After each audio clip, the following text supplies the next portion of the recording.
just as a little introduction, I guess. Oh, one sec.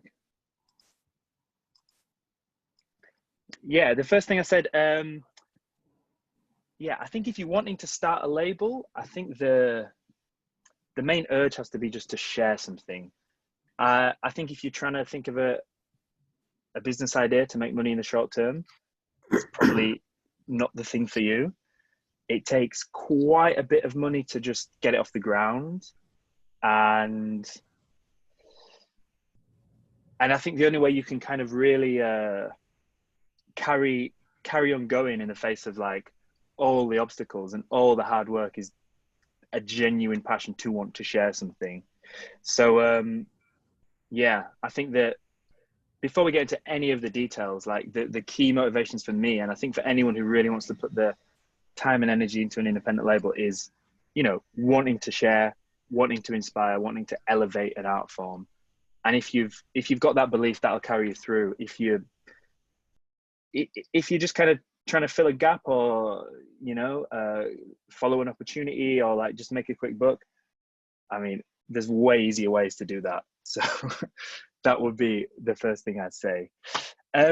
Second thing, when I speak to a lot of people who are talking about starting a label, they often ask, you know, how do I find the music? Where do I look? What do I do?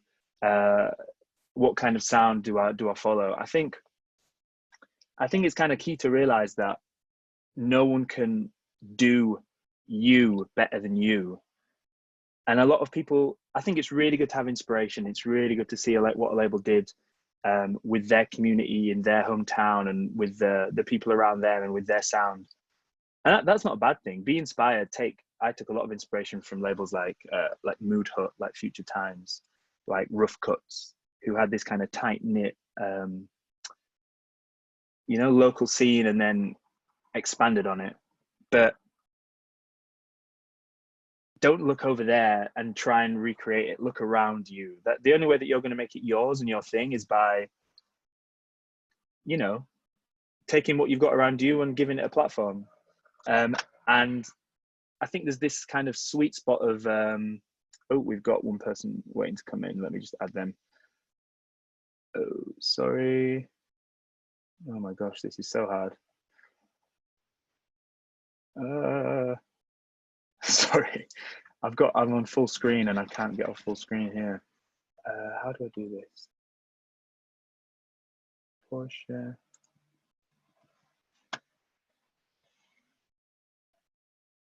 Oh my God, my computer has absolutely crashed. Sorry, guys.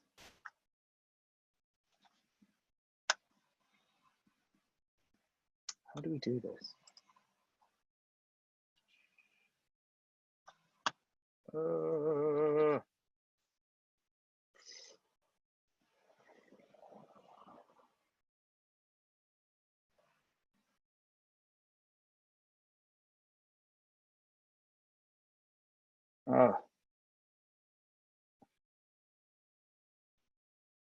Okay, right. Oh, okay. Now I can let this other person in. The mouse just disappears whenever I try to move it. We got two people coming in.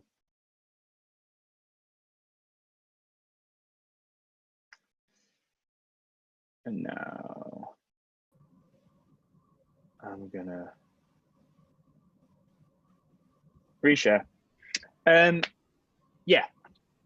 Can you see that again? You can see the screen again? Cool, cool, cool.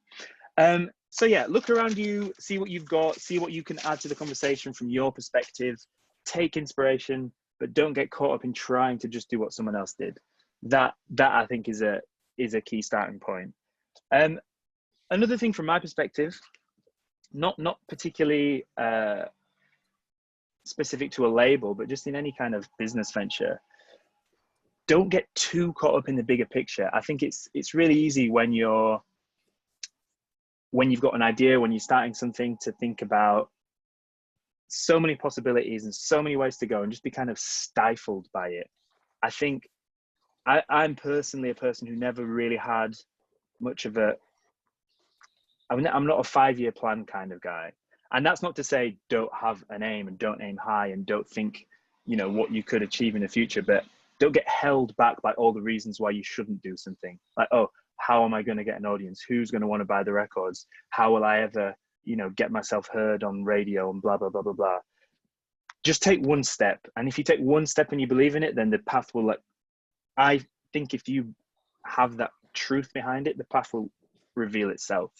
So I'm a big believer in just kind of less talk, more action. Just take that first step, throw yourself in, and then you'll just scramble to kind of figure the rest out. It's kind of exactly what I've done with this Patreon thing. You know, I've never hosted any kind of workshops or school or given tutorials before, but I had an idea I believed in. It became real overnight. There was a fair bit of panic, but then you step up and you just kind of make it happen. So that's a tip I would say in regards to the label. And then, yeah, so let's go into the keynote, which is here. So if I just minimize that, I should be able to. All right. So first steps, you've got the music, now time to spread the word. Kind of an obvious one, but thinking of a name. I think people get really caught up about what they're going to call the label, whether it will sound silly, whether it will stick. I think, like with these kind of things, it grows meaning over time. There's plenty of labels with ridiculous names like Lobster Theremin, which makes no sense. And if you try to explain that to someone before it had any of the context surrounding it, it wouldn't. I mean, it's like, why? But that doesn't matter. I think just like I said about just kind of diving in at the deep end and taking a step forward. A name is just a name. If you really have a very strong kind of conscious meaning behind what you're trying to say, then of course the name's important. But I think with most things, the name is really just a name, and it will gather meaning over time. I called Rhythm Section FYI because I grew up playing the drums. I was in lots of bands, and when I did the first Rhythm Section radio show in 2019, I'm just going to close the window. Super noisy. My kind of co-host was a bass player, so I thought drums, bass coming together, Rhythm Section. The foundation, backbone of the music. Wasn't exactly a brainwave, but that was enough to kind of just have something real and to get it going. One thing worth considering is making it searchable. Rhythm section isn't the most Googleable term because there's a ton of rhythm sections. It's an existing thing.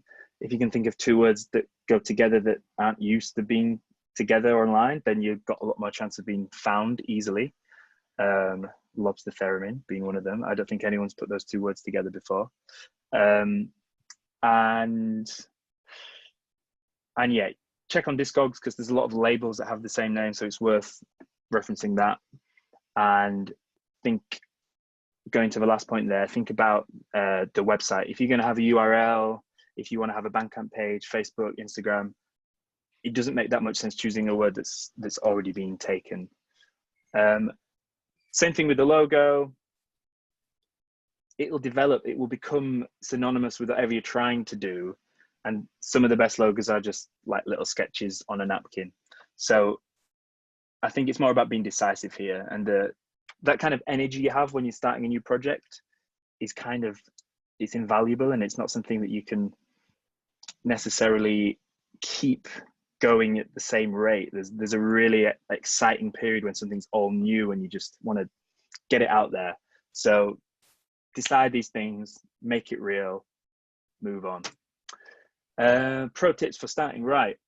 Yeah, if you can afford to copyright the logo and the name, do, because it could save a headache down the line if someone starts to make merch or decides to start another label with the same name, and then there's any kind of legal dispute. I know half the people here are based in the US, but from a UK perspective, if you're starting a company, well, if you're starting a label, it's a business, so it might be worth looking into registering a limited company. I think that's called the LLC in the US, but I don't know so much about that.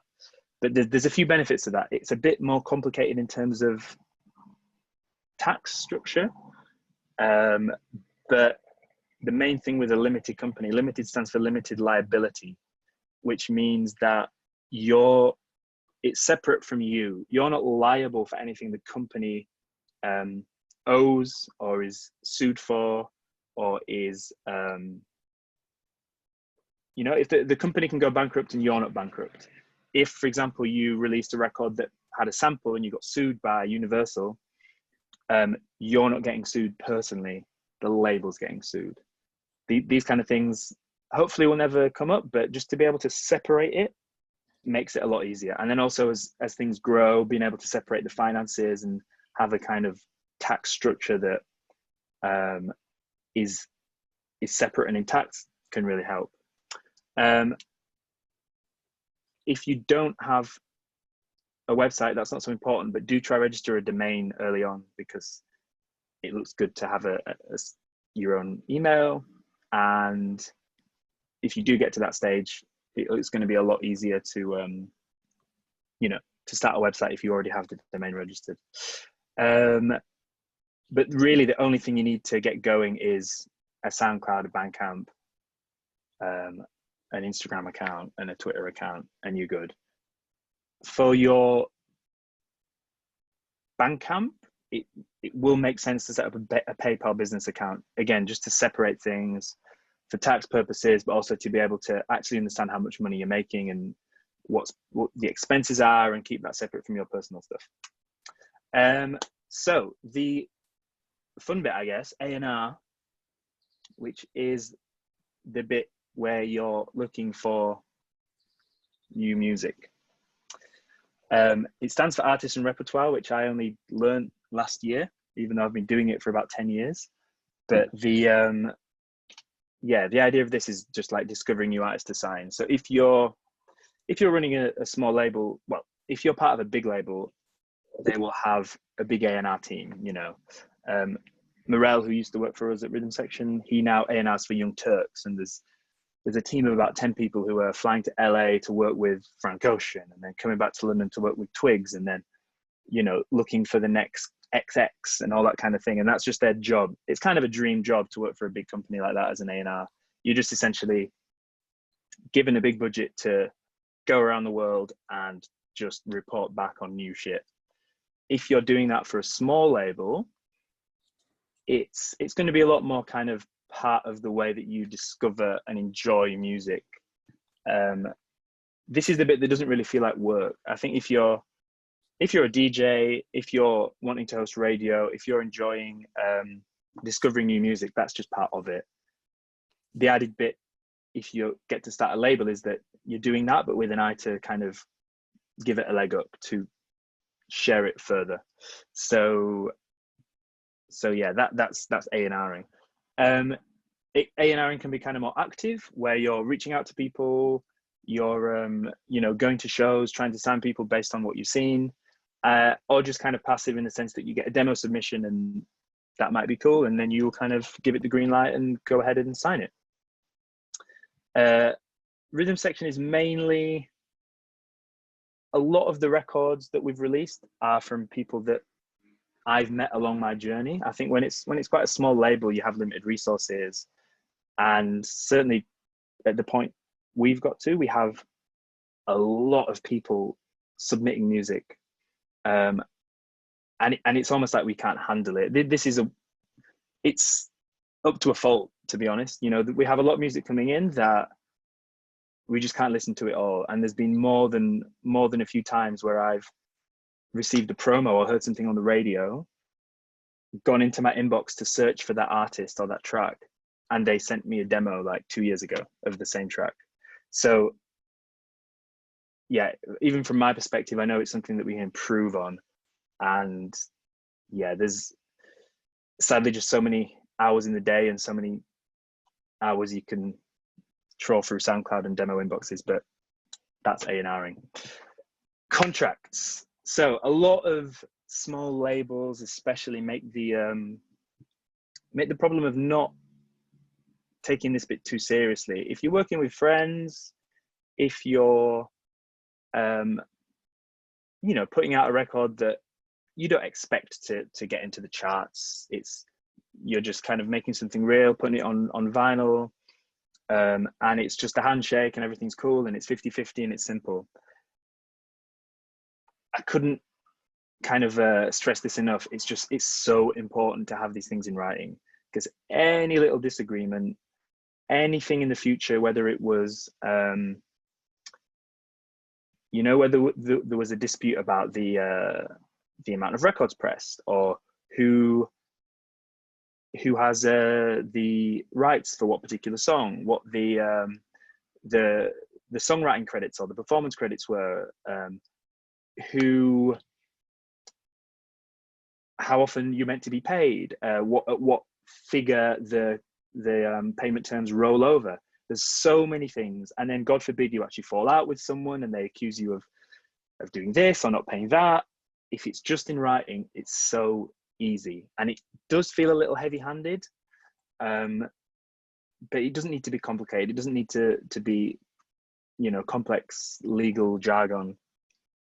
Just key terms, the license length, the accounting terms, and then a few clauses to just cover potential eventualities, like if this gets signed to a soundtrack, if this gets repressed, if this gets put on a compilation.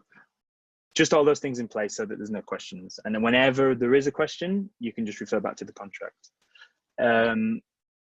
We do a pretty simple thing.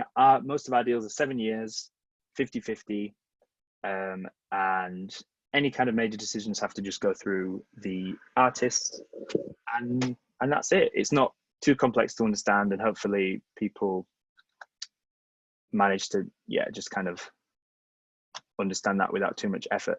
But it is quite important to offer the artist an advance for them to get the contract looked over by a lawyer, because if it does come down to it, which it never has with us, and hopefully it wouldn't with anyone else, but if there is ever a dispute and you're seen to have kind of coerced someone into signing something without seeking proper representation and having it looked over and disputing a few of the points, then that's when it can be a bit messy. So what's a standard thing to do is you offer a fixed fee, say up to £500 for the artist to have this verified by a lawyer, and then it's signed off both sides, everyone moves on, and it should be fine. Okay, this is the kind of really boring bit, but it's a thing that a lot of labels and artists completely overlook. And this is the back end. So I don't know if you guys have much of a understanding of what publishing is. Actually, Emily knows a little bit. I'm still kind of grasping it in my head. It's quite an antiquated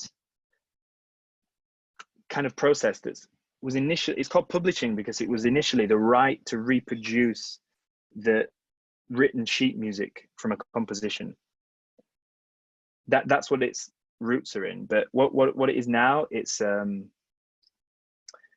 more to do with being the rights to exploit the composition, and then the recording side, the recording contract is the rights to exploit the recording, and the royalties that you get from these two things are processed by PRS. This is in the UK. I can only really give the UK version, but there's similar rights collection societies in the US. You have this APRA in Australia, and you have, I think, is it BMI and something else in the US? But I think it works more or less similar. These collection societies exist because anyone who plays music, whether it's a coffee shop or a nightclub or a festival, anyone who plays music in a public place has to have a license for it. Same with the radio. So what these collection companies do is collect the money on the artists and labels and publishers' behalf, and then distribute it through the back to the artists and the labels and the publishers, who then pay it on to the artists if they're doing it on their behalf. So, but a lot of people aren't registered. A lot of artists are not collecting their publishing royalties. And what happens is these royalties sit in a pot for X amount of years, and then they just go back to the big publishing houses. So it's kind of a broken system, but it's something to think about if you're thinking of starting a label or releasing your own music, to make sure that you have your publishing, that you're signed up to the various collection agencies that will pay you for it. Because what sounds like a little bit at first can really snowball. And I'll go into that as I go into the points. So yeah, I've said this is the back end stuff that is no fun, but crucial in getting right from the start in order to make sure artists and performers get paid correctly, and the label doesn't end up with a huge bill or court case for not essentially processing it and paying it correctly. I put a link here which you can see, which kind of demystifies some of the ways that these companies work in the UK. If you manage to get a P&D deal, which stands for pressing and distribution, then the chances are that a lot of this will be taken care for you. They take a percentage, but the idea with the P&D deal is you would give someone like Juno or who else does P&Ds? Warp Records, Rubber Dub. There's a few companies. Prime. You give them the masters, and then they do the rest. They will get it mastered, they'll get it pressed, they'll register all the tracks, and then they'll just pay you as the profit comes in. So there's a benefit to that, because you don't really have to know everything, but they take a percentage, so it costs money, and they're only really going to sign you up to a P&D deal if they believe, or if they have proof that you will recoup whatever it is they put into it. So it's a thing like a lot of artists who start a label will do, who already have a bit of a reputation and a bit of an audience. But if you're looking to start a new label pretty much from scratch, it's kind of unlikely that they will take a risk on you, because they're going to be the ones putting their money on the line. So, but it's one thing to consider. And then what did I say? Any music that is being pressed or distributed online has to be registered correctly in order for artists to be fairly remunerated. Yeah, so you have to make sure all the performers are logged, and then give them a split of their songwriting and performance per song. If it's just a single producer, it's pretty straightforward, because they wrote, performed, and engineered it 100%. But if you're working with a band, you might have 4 songwriters, 6 players, 2 guest backing vocalists, and an engineer, and someone working on as a studio assistant. All of those things need to be registered. It sounds, I'm going into a lot of detail here, but it could be useful at some point if anyone does end up releasing a band. And when you get to the big kind of big money side of the business, the tiniest credit on a big record can end up being a huge amount of money. Example being Quincy Jones on Michael Jackson tracks. He would credit himself as doing the claps. So he'd just be like, and the backing track. And that was maybe 0.1% of the performance credit. But when you sell like 100 million records, suddenly that becomes a pretty significant sum. So not to say that you'll all be selling hundreds of millions of records, but it's worthwhile just kind of getting that in mind and knowing how these things work ahead, because if you release something and don't catalog all the performance and songwriting credits right, it can really come back to bite you. And certainly when bands break up and then they have different musicians come in, can be a nightmare. So it's worth knowing. In terms of registering these tracks, there is, some of you may know this if you have started a label, but every song is given what's called an IMEI code.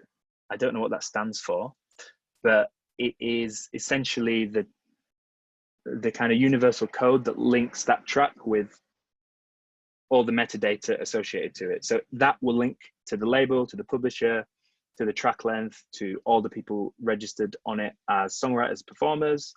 And that's what you use to track the sales, to track the the stats, and that's how the royalties are shared out between the various owners. So if you start a label, or if you've dealt with that back end, you'll come across IMEI, but it's good to have that cataloged and keep it safe, because it would just become a nightmare if you kind of lose track of what's what there.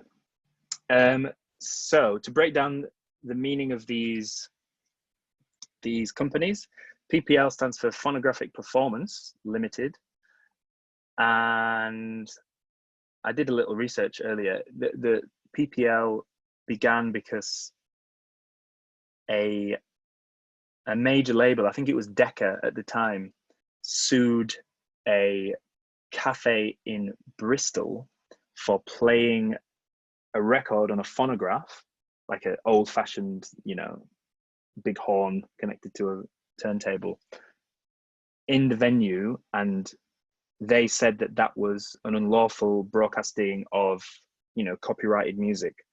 So they set up this big kind of collection agency who licensed, well, no, they didn't do that. First they sued the cafe, and that lawsuit set a precedent, which meant that anyone wishing to play recorded music in a public space had to have a license. And it was from that kind of legal precedent that PPL was born, and that's why it's called phonographic performance, because it literally means like playing a phonograph. And you'll see now, I don't know if some of you might know this, some of you might not, but now if you'll notice it, if you go into a cafe or a bar or a restaurant, sometimes you see in the window a little sticker that says, "We proudly support PRS or PPL." Again, that's the UK. I'm sorry, US guys, I'm not sure how it works there, but I think it's a kind of similar situation. So that's what that is. And PRS is the Performing Rights Society. So that collects the money on behalf of the songwriters, composers, and the music publishers who own the performance rights. But they work together. They were separate companies, but now they're all in one. So when you register with one, it kind of registers with the other. It is quite complicated. If you all do end up registering or need a hand in kind of navigating this, I can try and help. It can be a bit of a minefield, but once you've got it right once, it'll start to make sense. Even more complicated is MCPS. So that's part of PRS, but it's the aspect that's concerned with paying artists royalties for music which is pressed onto a physical format. So I think most small independent labels do not do this and do not know about it, and we definitely didn't register or pay anything to MPS for our first few releases until we got a bill in the post asking us for like backdated payments for all this vinyl that we pressed without having paid towards the pot of mechanical royalties that goes back to the artists. So yeah, MCPS is for mechanical royalties. It's worth looking into. Again, if you plan on pressing records, it will seem like a pain and it will seem like another chunk of money that's coming off, which you obviously will be in quite short supply of if you're about to press your first run. But it's worth doing it right to start with, because it's one of these things that will come back to bite further down the line. One good thing is if you do register with all these things, then you also get the money back. So if you, for example, yeah, I've said here, the money collected comes from radio and TV paying license fees, and public venues paying subscriptions for a license. And the money is distributed based on radio plays, club and festival track lists that are submitted, and usage that's reported on film and TV. When you start out, it's not going to add up. It won't seem like much money. If you get a play on, say, NTS, you might get like 50p. But if you get a play on Radio 1, you get £40.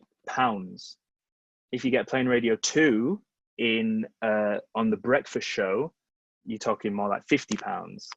And then if you get on like the Radio 6 playlist, say Mary Ann Hobbs or Lauren Laverne or Giles Peterson kind of picks up something that you've released, then you're talking £30 a play. So you can imagine if you get on one of these playlists, because the radio works kind of professional radio, they have 3 different playlists, A, B, and C. So the A playlist might be like 10 songs, usually rubbish, but they'll have to be played like once every hour. Whereas the B will be played once every 2 hours. The C might be played like once or twice a day. But if you have a track that somehow breaks onto the A playlist, globally, you're getting 50, 60, 70, $80 every play, and it suddenly will add up very quick. Which is another reason to make sure you register this shit in the first place. The way to register it, so a publishing company will collect this on behalf of an artist worldwide. So there's all these different groups that do the same thing. So we have PRS and PPL, Australia has APRA, US has BMI and ASCAP, and every country has them. I don't know them all, but what a publishing company does is it will have deals with every single one of these, and they'll collect it for you on a, I think we get it on a 6 monthly basis, like every half year, and it adds up. But that the publishing is also part of the royalties that you get from streaming, like from Spotify, from downloads, from sync if you manage to get something on a TV show. All of that is split into publishing and performance and recording royalties. So a lot of artists on a smaller scale haven't either signed their publishing or they haven't registered their tracks themselves. And it means that they're not collecting any of that. It's a pretty big chunk. If you get to a point where you're getting played by different DJs on radio and in clubs, and you're not collecting your publishing royalties, then you're missing a pretty big chunk of potential income. So it's really worth looking into that. You can collect it yourself, certainly if you sign up with PRS or BMI or whatever it is where you are. But in order to kind of collect it worldwide, it's possible, but it just wouldn't be worth the time. There's obviously hundreds of countries, and in order to kind of get all that data and to make individual invoices to like countless separate agencies would just be like pointless. Maybe Matt, being a data scientist, would have a decent crack at that, but it's long. If you can get a publishing deal, it's worth it. A lot of artists hold out because if you get to a certain point in your career, your publishing might be worth quite a lot of money. And what often happens is you get a big advance on it. So we actually run a publishing company, kind of behind the scenes. We call it Peckham Strong Publishing. And we sign a lot of the artists that we release to that, just in order to kind of maintain their publishing income. But it's not a huge aspect of the business. It's more just to keep things ticking over. And we don't offer a big advance because we don't have a big kind of coffer to do that from. But we also don't offer any strict terms. It's just you can kind of leave with 4 weeks notice, which is different to most publishing deals. So if you signed a publishing deal with Ninja Tune, for example, say you've released a bunch of like well-received 12 inches and an album, you can get paid like 10, 20, 30 grand for the rights for them to exploit your publishing. And they would collect everything on your behalf and split it with you. And the split is 30-70, 70% to the artist. That's the standard industry split. You can always argue for more, but that's kind of standardly how it goes. Whereas a more standard recording contract, certainly for independent labels, is 50-50. But when you get to the big labels, they take a lot more, but that's a whole other thing. Bradley, is it possible to ask a question? Absolutely. If anyone has any questions, anytime. Yeah, that's really helpful. I was wondering, is it possible to not be registered to those certain companies, but then later on go register? And is there like a pool of money potentially there, or does it have to be registered beforehand?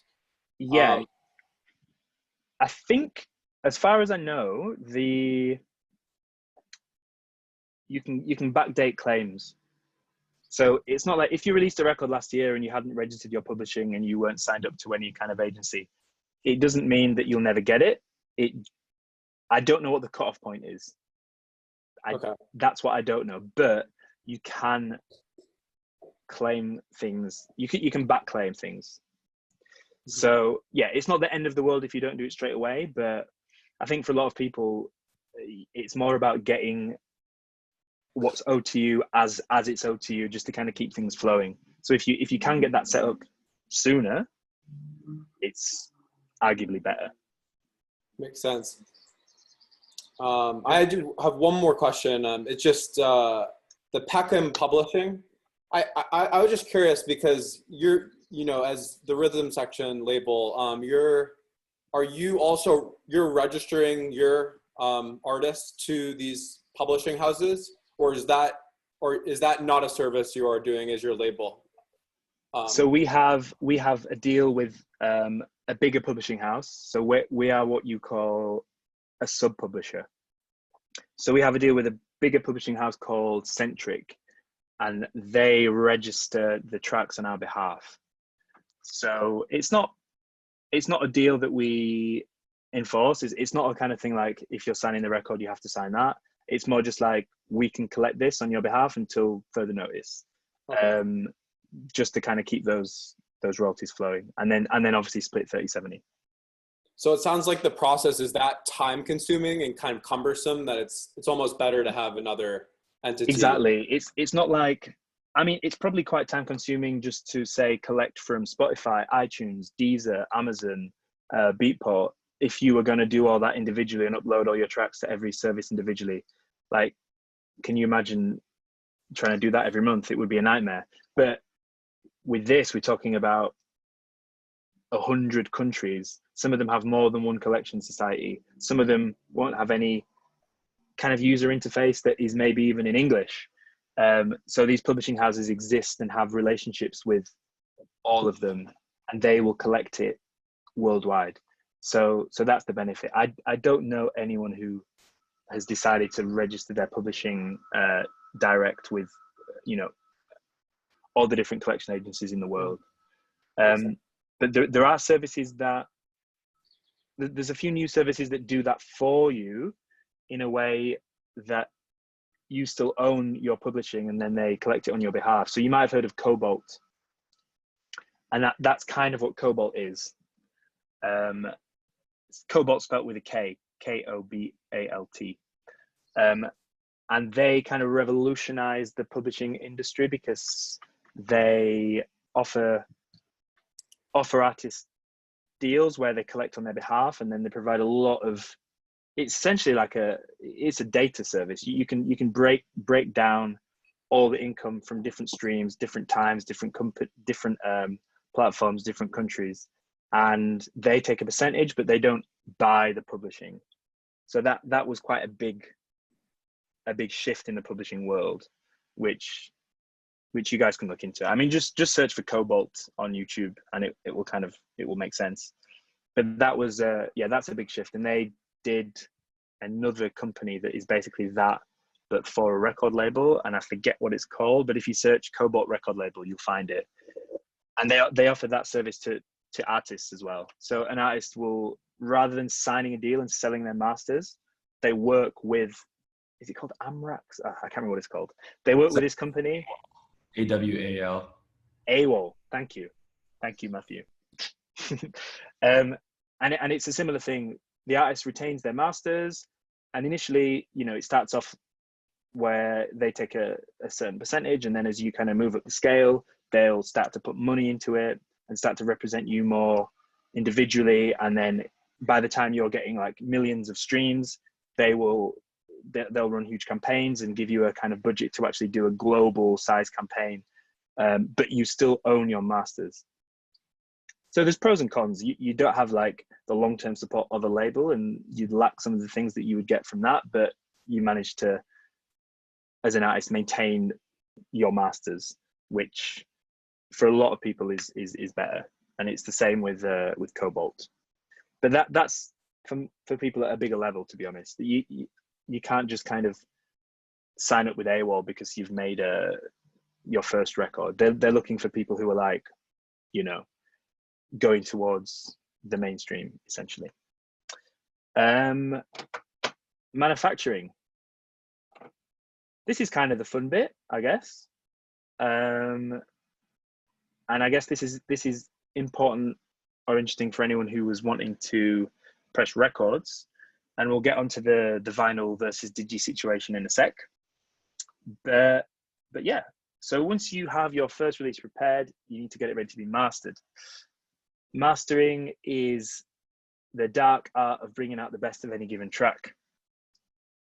I say the dark art because it's one of these things that on the surface is quite simple, but it's kind of shrouded in mystery, and mastering engineers are kind of held on this pedestal as like sorcerers who manage to kind of, well, almost alchemists who can turn, you know, metal into gold just by like twiddling the right knobs.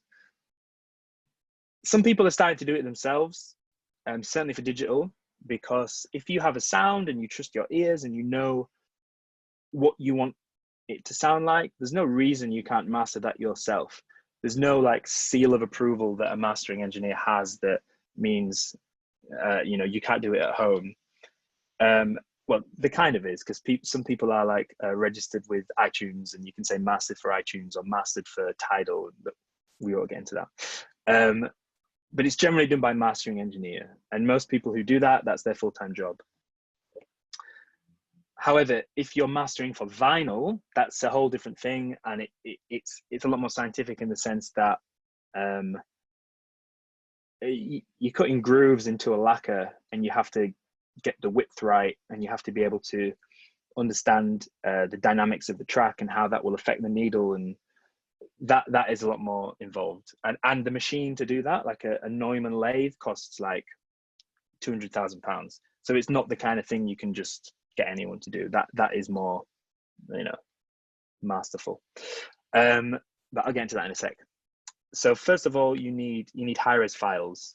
If you're submitting what's called a pre-master to the engineer, they're going to need WAVs or AIFFs, so, you know, any kind of uncompressed format.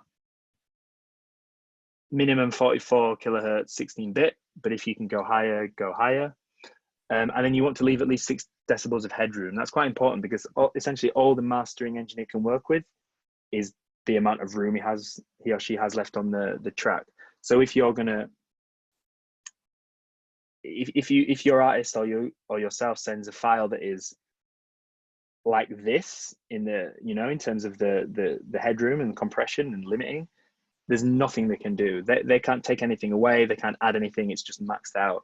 You need, if you're asking your artist to send over a file to be mastered, you want them to leave at least 6 decibels headroom, and you want them to not put any compression or limiting or really any kind of effects that would make it louder on the master channel. It's just about leaving the space. The engineer will make it loud. The engineer will maximize it. The engineer will bring out the right frequencies so it's balanced and kind of sits well across track to track. Don't worry about the level at that point. It's a mistake that a lot of you know, producers who are sending their first record to be mastered make. Keep it quiet, let the engineer do their thing. They'll always send it back to you for feedback, so you can always say it needs to be a bit louder, it needs to be more dynamic, it needs to be brighter here. And yeah, as I said here, supplying a compressed file, and you're simply asking them to polish a turd, which is quite an English phrase that not all of you may understand. Anyway, when you get the digital masters back, so even if you're cutting vinyl, you're going to get the digital masters back first. I guess in the old days they wouldn't be able to do that, and they'd have to just cut the lacquer and then get the test press, and that's when you verify it. Nowadays, even if you're just doing vinyl, you get the digital masters back first, you okay the sound, and then you send that to the artist, get that approved, and then you can proceed to the cutting stage. If you're pressing the vinyl, that's the stage at which you need to cut the master disc as well. And that's the disc that, first of all, you cut on this acetate disc with a lathe. Then that disc goes through what's called a galvanic process, where essentially a metal stamp is made from the etched disc. And then you have the stamp, and then that stamp stamps the vinyl, and that's how you get the sound.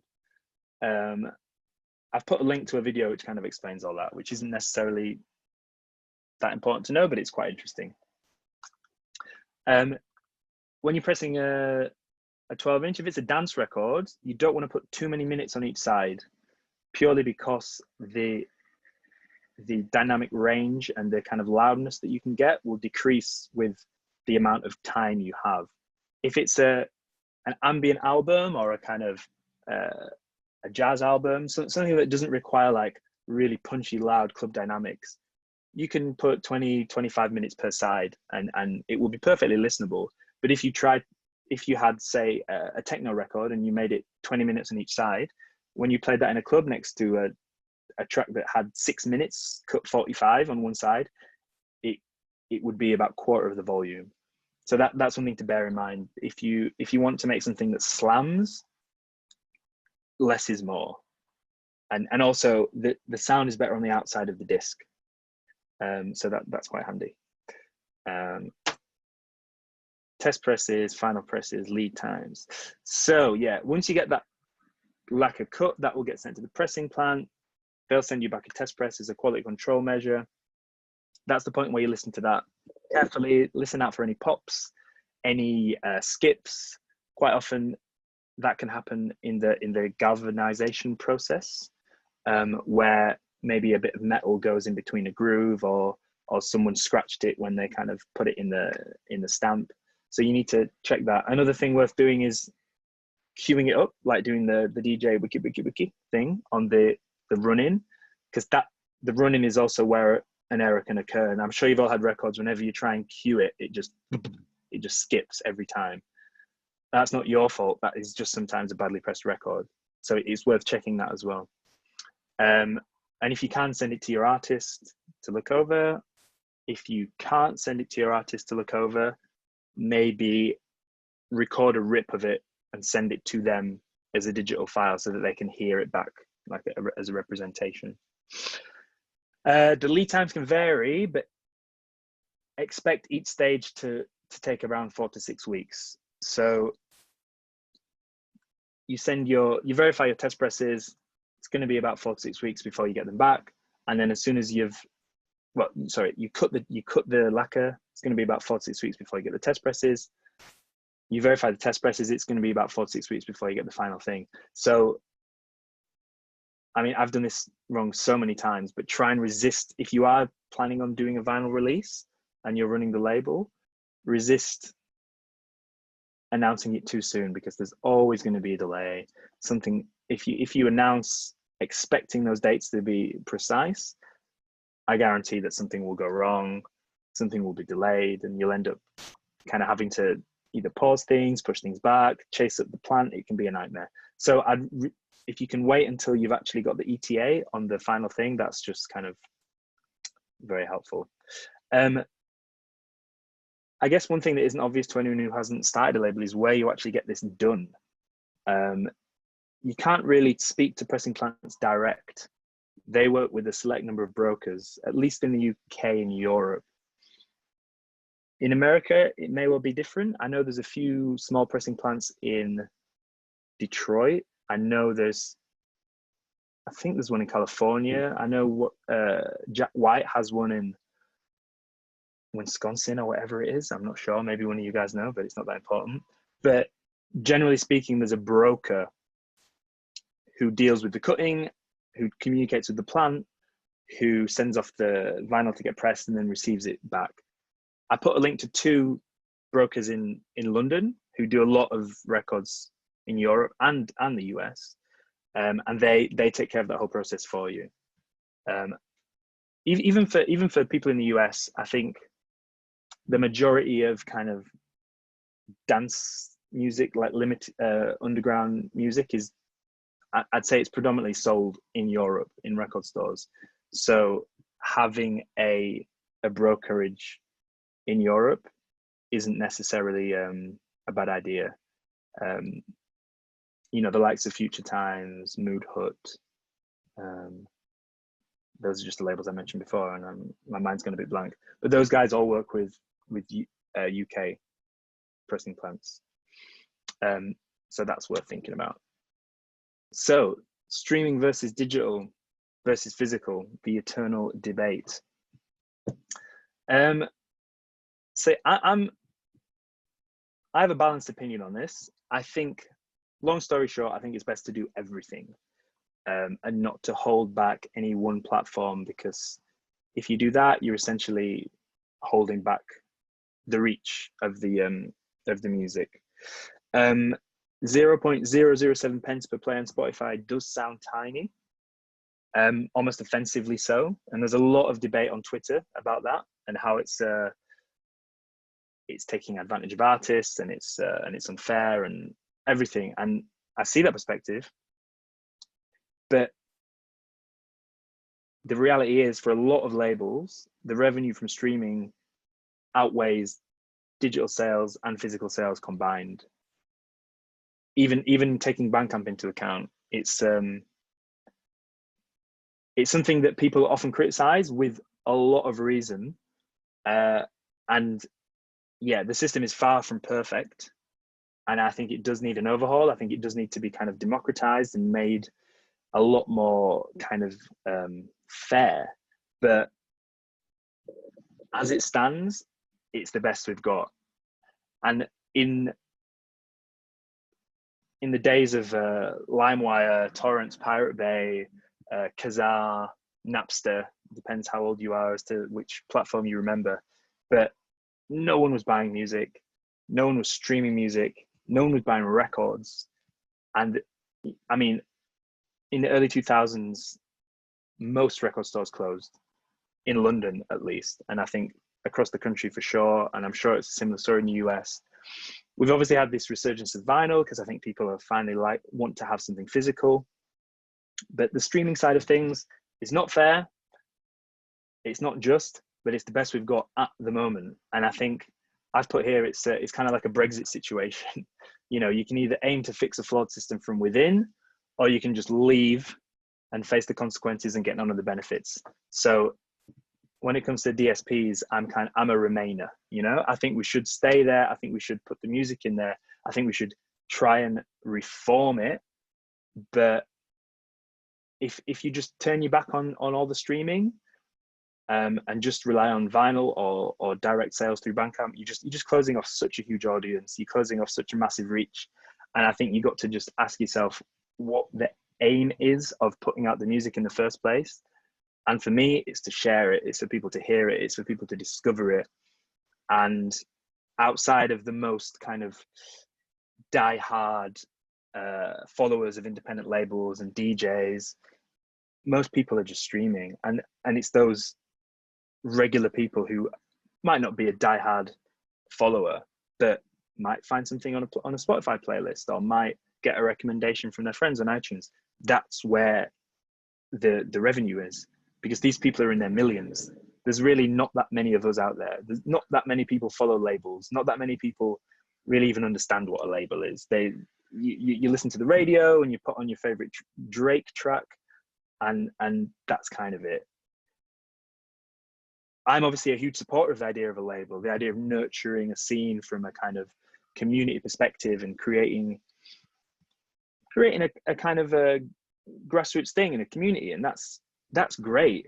But I think we have to remove the blinkers a bit and also aim to reach people who just like to hear music and just like to kind of discover things in a way that comes to them as it comes to them. So yeah, my argument is to spread the music far and wide and to embrace the streaming while still kind of fighting the power in order to make it more fair. Bradley, I have one question. Yeah. The second to last point you have is interesting. The Spotify iTunes playlist. Yeah. Could you like demystify that a little bit for artists? It seems, in my experience, it's I was included on one in Apple Music, but it was like it seemed very random, and I guess you're completely right that it can make or break like your whole release. how do you go about pitching?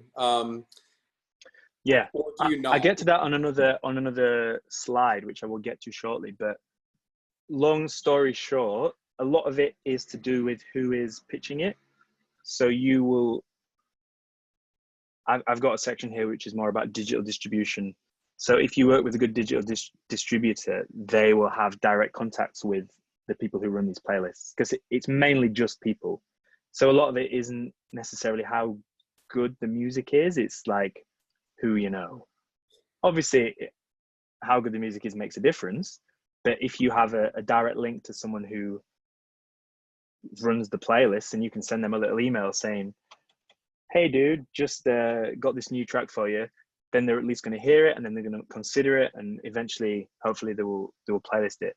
And a lot of that kind of insider knowledge comes A, over time, but B, over who you choose to work with as digital distributors and radio pluggers, because the pluggers are essentially mercenaries, like industry insiders who sell their power to influence people who make these decisions. So yeah, it's a bit corrupt, if I'm honest. Like, if you have those connections and you have the money to pay those people, they'll put it in front of those people. Mm-hmm. So there's no like guaranteed way or quick fix to get on those playlists, but there's also things that will make it more likely. Like, a lot of it is also algorithmical. So they will look at the length of the track. They'll look at the genre tag. They will listen. They will be able to see who's listening to it and how that compares to other artists that they might include on that thing.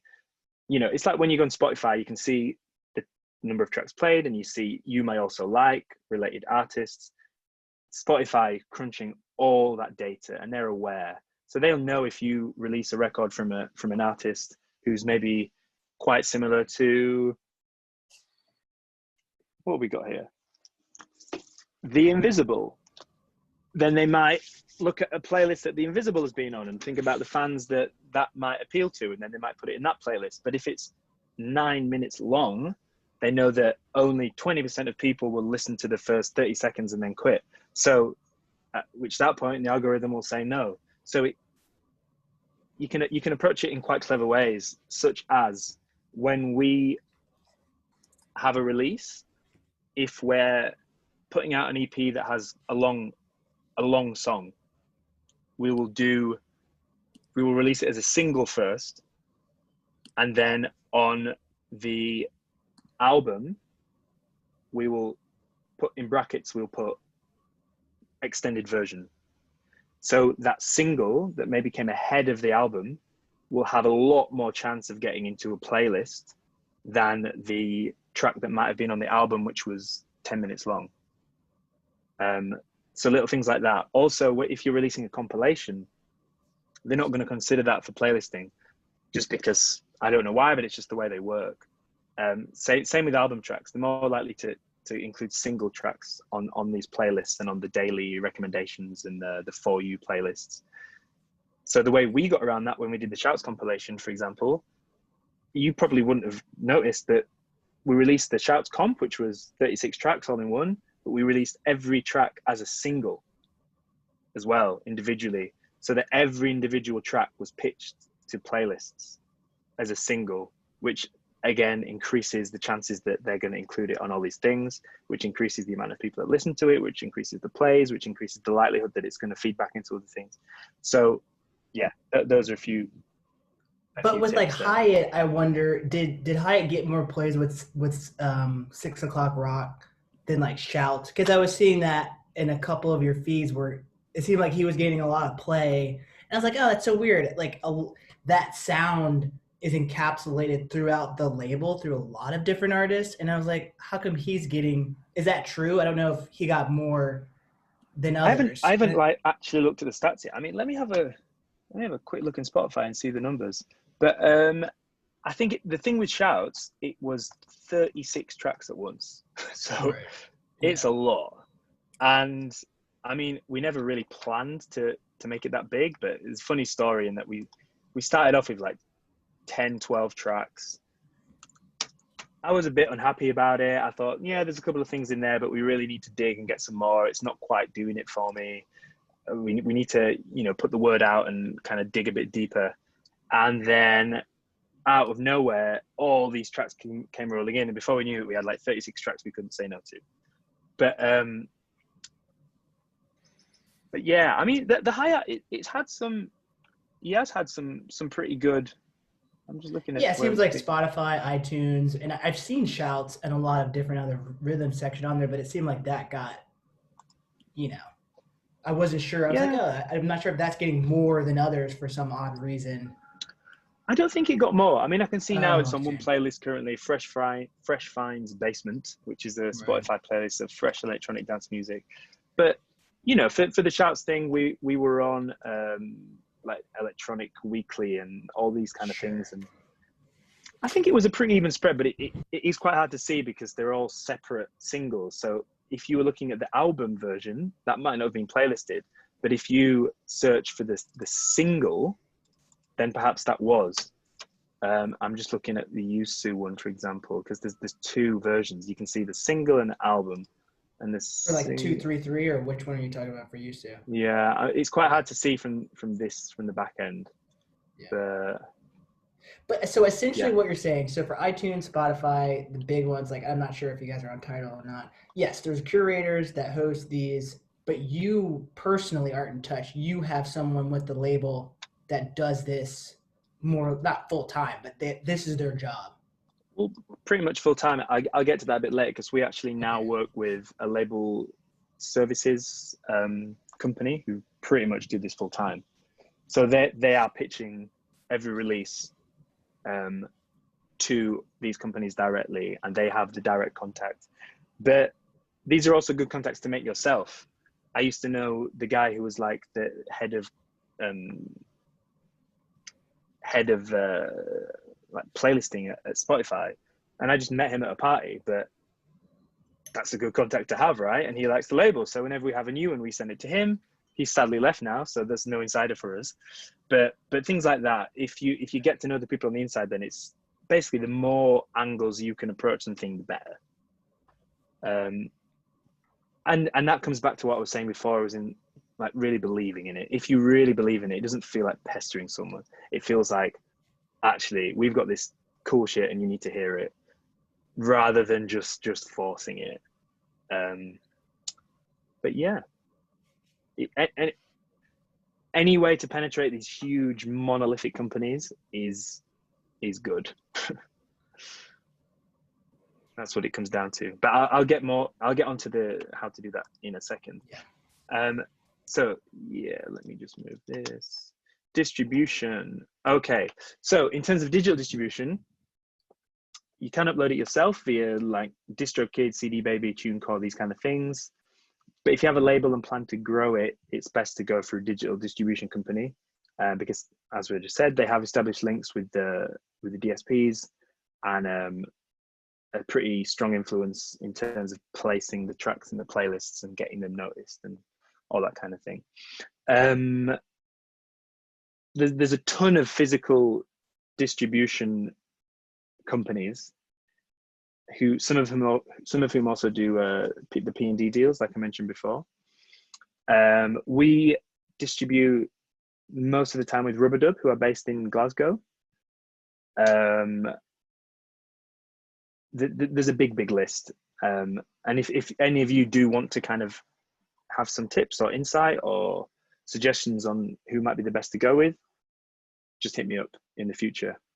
But yeah, and there's also a lot of those do digital as well. Juno and Rubber, for example, do digital backend stuff, but it's not really their focus. We started off with a digital, like a dedicated digital distributor called Believe, who have really good stats. So you can break down every single into, you know, country, city, gender, time it was streaming over 3 months, over 6 months, over a year, which can be really handy when it comes to planning tours or targeting adverts, that kind of thing. The things you don't think about as the label grows. When when you're choosing a digital distributor, it is useful to be able to have access to that kind of data, because it will become invaluable as you move on. Generally, they take between like between 10 and 20%, depending on the services they offer. And you can negotiate deals as you have more leverage. You know, if you're starting out, you're not going to be able to negotiate a mad deal, but you know, as time goes by, you have a bit more sway. I did make a list of vinyl distributors. So in Europe, we have Kudos, Rushar, Rubadub, Prime Cargo, Juno, Above Board, Word and Sound, and a bunch more. In America, we've worked with Groove and Fit, which is run by Aaron Fit in Detroit.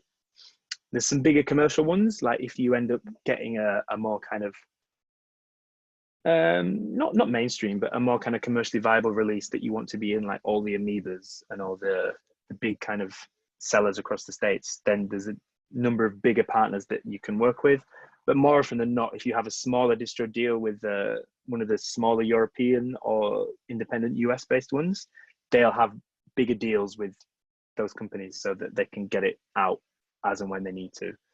And Japan's an interesting one because they still have a huge CD market. No one buys CDs except, you know, like middle-aged parents in Europe.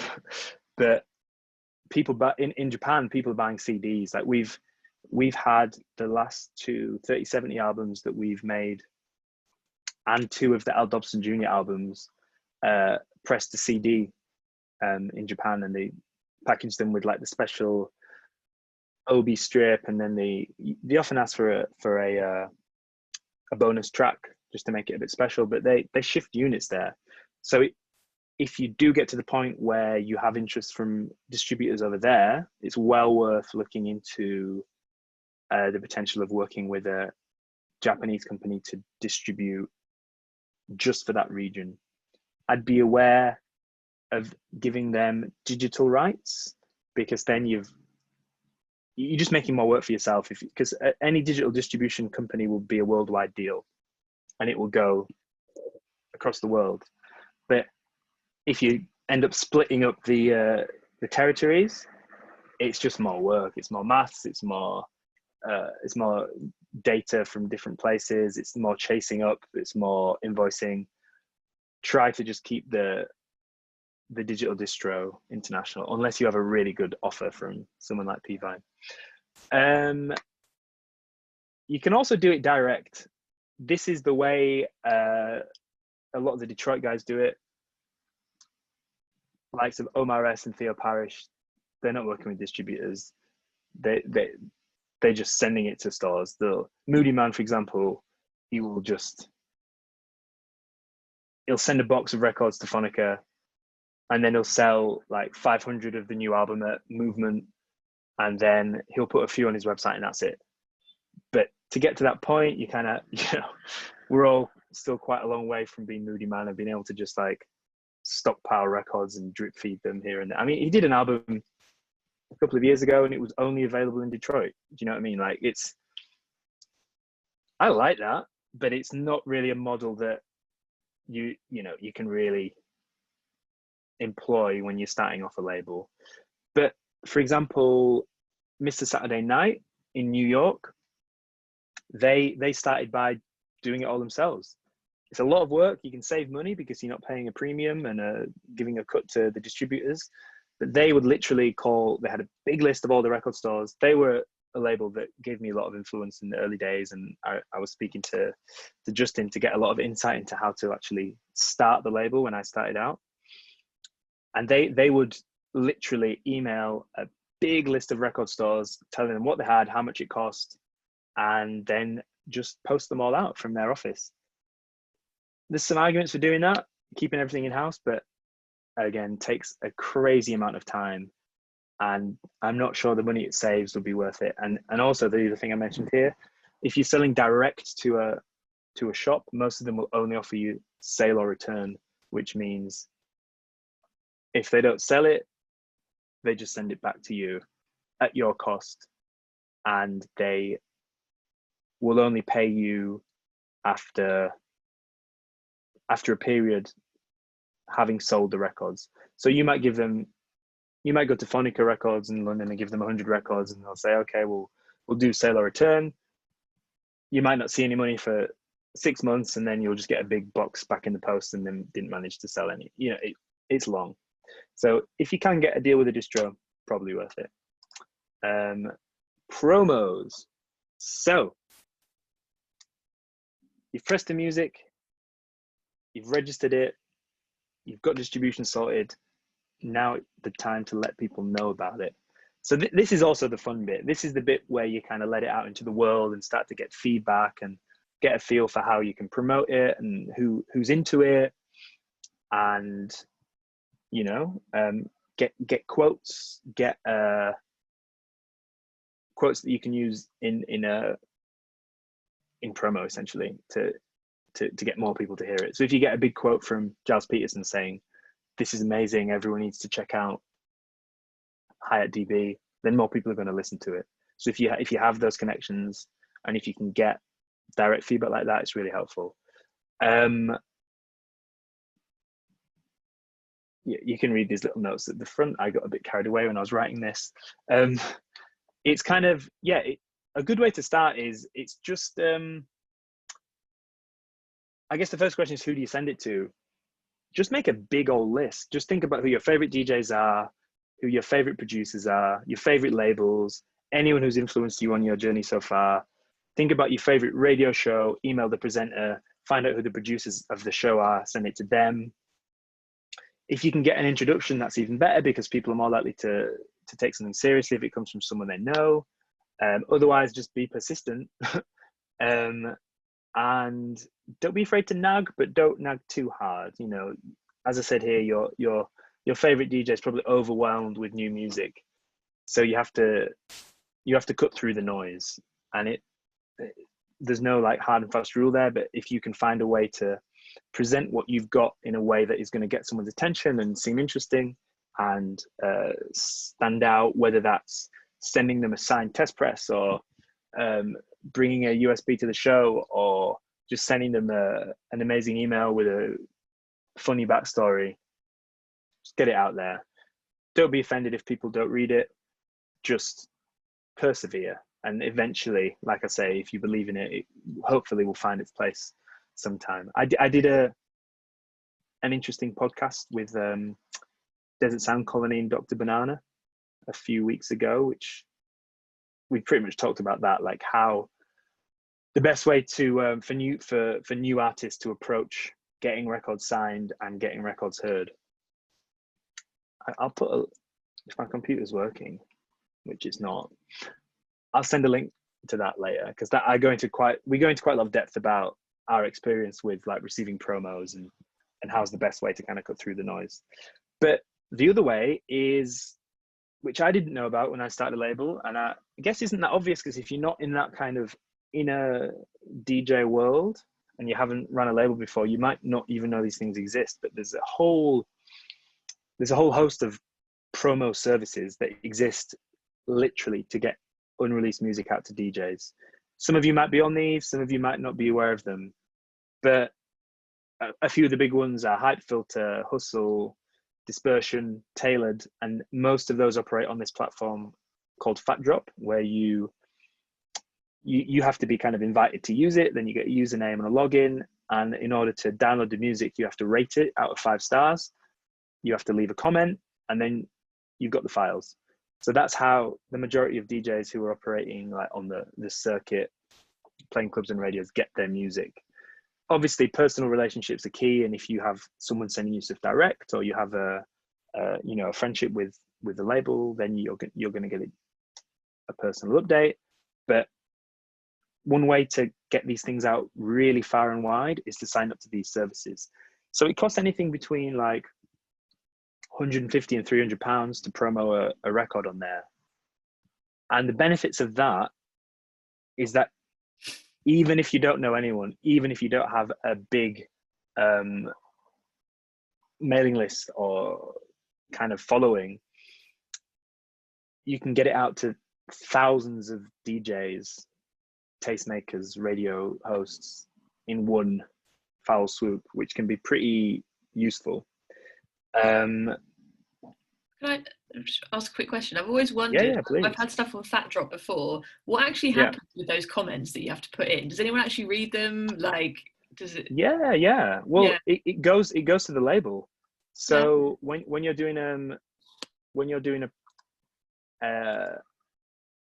campaign on Fat Drop, when you get to the end of the campaign, or even halfway through it, you'll get updates, and that you get a big PDF, and it might be like 20 sheets long with everyone's feedback.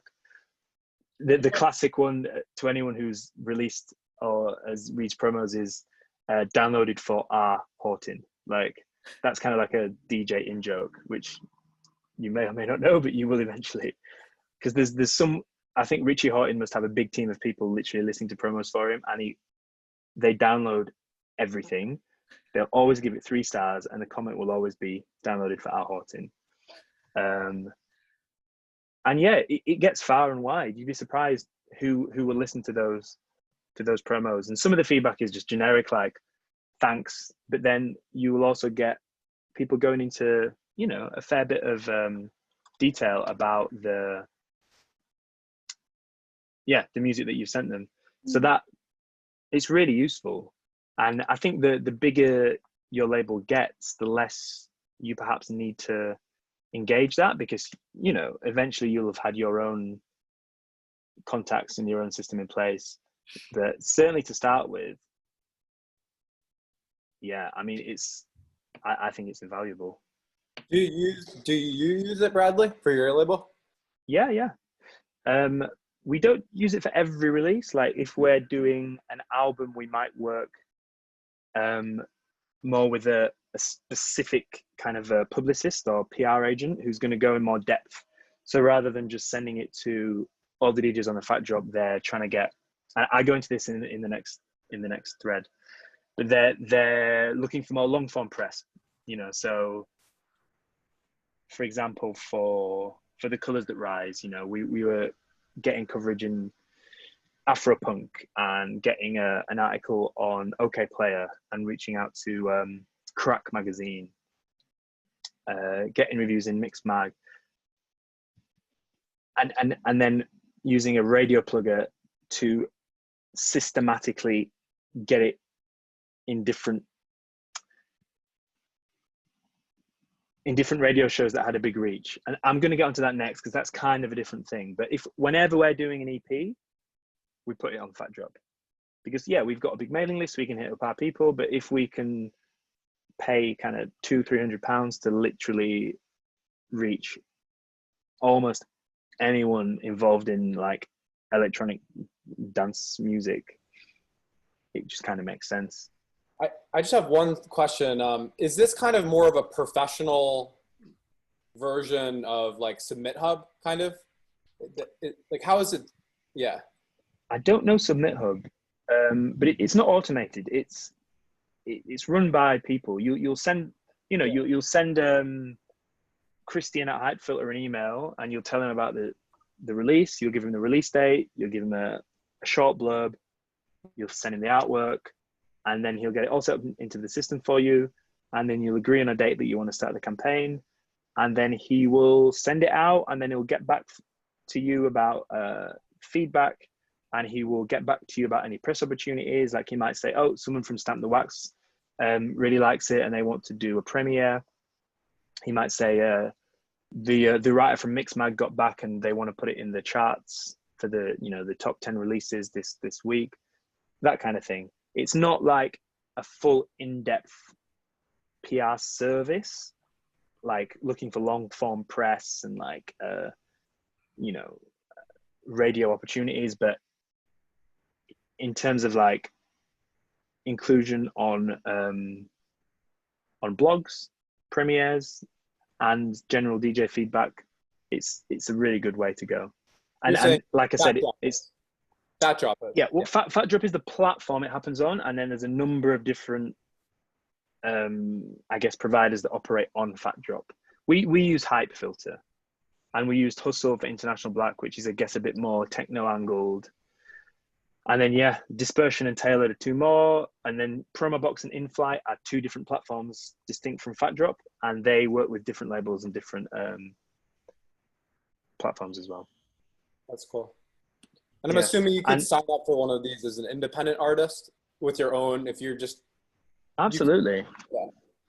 yeah. Yeah. It's kind of indiscriminate. I mean, I don't know how they kind of decide to take things on, but this is one of the aspects of the industry that you don't really know about until you have to actually use it. It's not advertised. If you're not on that touring DJ circuit, you're not getting the promos. It's just this behind the scenes thing. And yeah, I think basically if you send them some music, they will send it out. That's cool. I mean, I guess the point I've been always scared about with those pitching services is that like you could, people, I feel like they could say they pitch it to these places that you don't like. I don't know who's operating the Spotify playlist. And I didn't even know it worked like that. I mean, I assume that labels were sending things, but there's always that idea that you could spend $400 and you don't even, what if they didn't do anything? And that's why it's maybe. Yeah, I guess the difference with these kind of services is it's not, you don't just put it in the back end of a kind of automated system and then hope to see something. They'll give you a breakdown of where they reached out to. They'll give you a feedback. They'll have a list out. Let's say Mix Mag declined, DJ Mag interested in Story, Stamp the Wax interested in Premiere, and then they'll break it down like that. They'll give a little introduction and they'll say, oh, we got Bolting Bits are interested in doing this. How does that sound? And it might just be really bad news and no one might want to share it. But even if that's the case, they would send it out to their big list and you would get the feedback. And obviously if you're going to send put a well-known artist on a recognized label, you're going to get more feedback.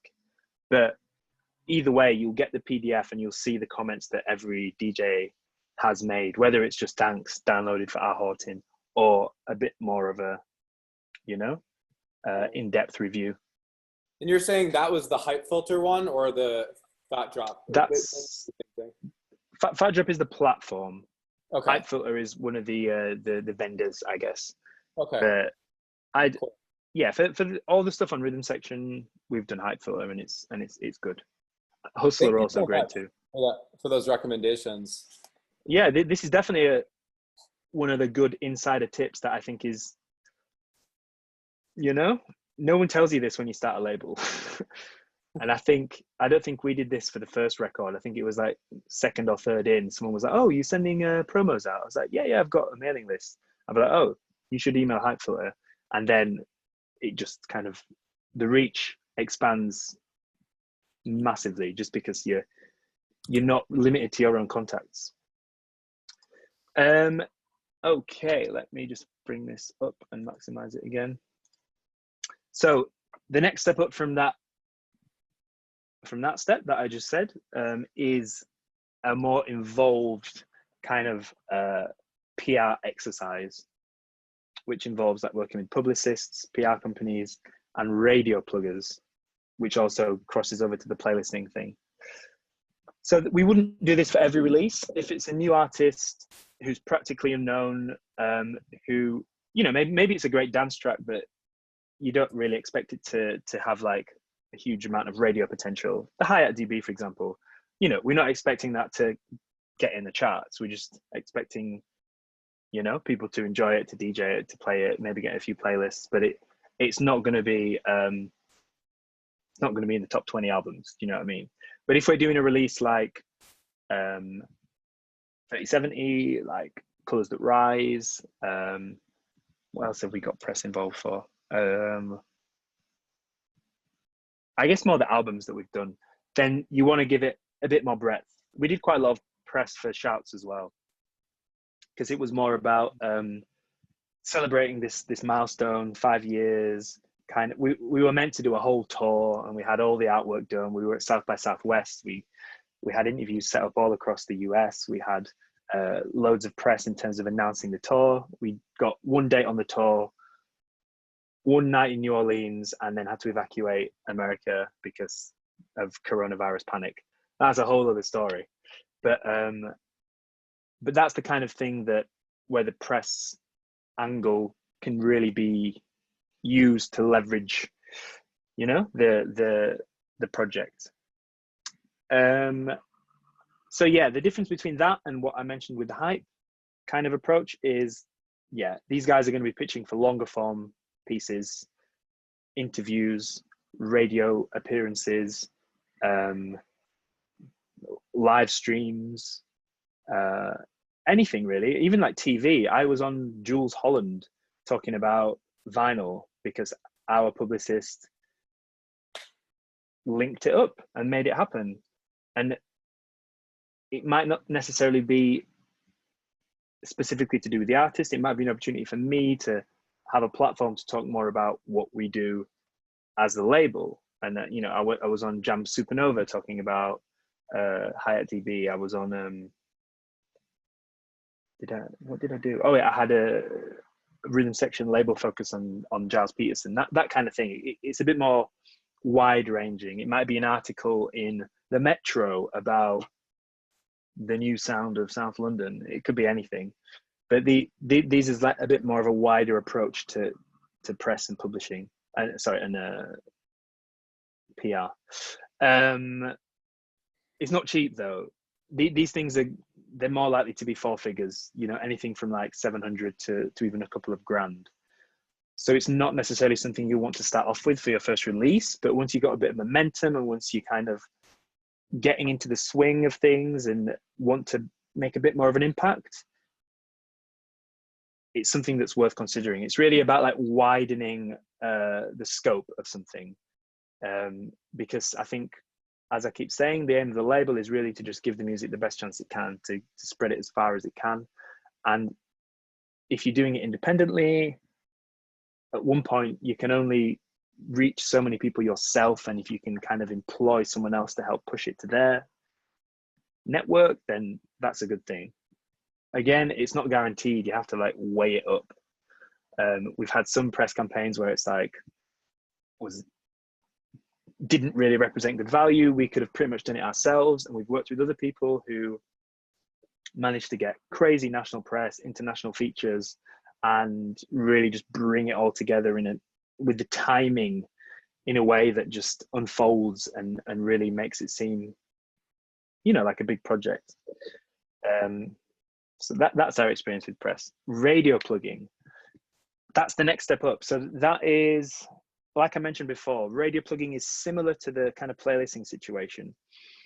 It's a big industry, well, not a big industry, but it's a big part of the industry in the UK, and I imagine it's similar in the US, because so much of the potential of a record still is through the plays it gets on the radio, which is surprising given that, you know, we exist in a world where we're kind of constantly streaming and accessing music in a different way. But like I said, if you can get on that A, B, or even C list on daily circulation, people just hear it. You're reaching, like, we for 3070 we got a play on the Jamie Cullum show, which doesn't sound that cool on Radio 2. For anyone who is not in the UK and might not know Radio 2, I have to describe it. It's kind of like a golden oldies, essentially, and a few like slightly lame, like, I'm being a bit harsh. It's not like the coolest thing. But if you get a play on drive time on Radio 2, 3 million people are listening to it at once. So that's what these radio pluggers are doing. They're systematically working up from the bottom up to target hosts who will hopefully play the music. And it's not just a case of sending it all at once. They know that, for example, if Marianne Hobbs plays it, then Giles won't play it, because Giles wants to play it first, and Giles wants to play he wants to be the one that discovers it, that breaks it, that plays the underground stuff, that has like the first play. So you need to send it to Giles first. If Giles plays it, then Marianne Hobbs wants to play it because it's got the Giles seal of approval. And once it's got the Marianne Hobbs seal of approval, then the you might get a chance pitching it to Lauren Laverne. And once Lauren Laverne plays it once or twice, then suddenly that track has become a conversation in the BBC. And then they will be talking about it on the next playlisting meeting. And if they like it, and if, say, one of the breakfast hosts plays it, or someone on a bigger show on Radio 2 picks it up, then suddenly it's a proposition to put into circulation. So it's a really systematic kind of approach. Like I said, kind of a bit corrupt. You're just paying someone who used to work there to give it to their mates. That's essentially what you're doing. Most radio pluggers used to work in radio or are working for, insider kind of organizations. They know all the guys personally and they'll be pitching it directly. But if it's done right, you can really work your way up there and then get a lot of play. Again, probably not something that you need to think about right now, but it's interesting to know. I've been learning this shit kind of as I go. And if you know this in advance, it just kind of gives you a bit of a head start. What is it? Oh, sorry. No, go for it. What is it like being an artist, like a DJ like you, who has these regular shows? Are you kind of bombarded with songs yourself? Yes, to an extent. Yeah, I have a hard time listening to everything that comes through my inbox, but because it's a lot. Because where I'm represented on that scale is essentially I'm like one step below like Giles and Benji, in that if you'd released a new dance record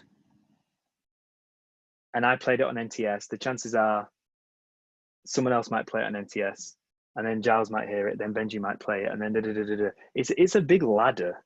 And I only really realized how I fit in on that ladder when I engaged with a radio plugger and kind of understood the hierarchy and the roles and how quite fixed it is. Because I don't have to answer to any playlisters. I don't have to define any kind of certain style or anything like that. I just kind of play what I want and just see how it fits. And same with Giles, but obviously Giles has a nationally broadcast radio show and a huge audience and a huge heritage behind what he does and everything. But it's literally just in steps like that. But yeah, I get sent thousands of promos a week. And it's not to be like boo-hoo, poor me, but it's hard to get through everything. It really is. So I think a lot of your job as a DJ, when you actually get to a point where you have an audience, is doing as best as you can to filter and to work through what you get sent in order to kind of decide what you're going to play. Because yeah, it can make a difference. It's a strange amount of responsibility, isn't it? To know that just by playing something that you could potentially introduce like that music to a whole bunch of people and maybe make a real difference in that person's career. It's but when you get to the top, like if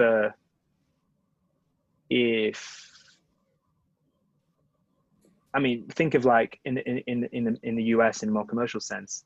If you're a hip hop artist and you get a track through to Charlemagne the God and he plays it on Hot 100, you could be minted overnight. You could be made overnight. You'd have record companies calling you up left, right, and center trying to sign you, and people would want to do features with you, and suddenly that could change your life.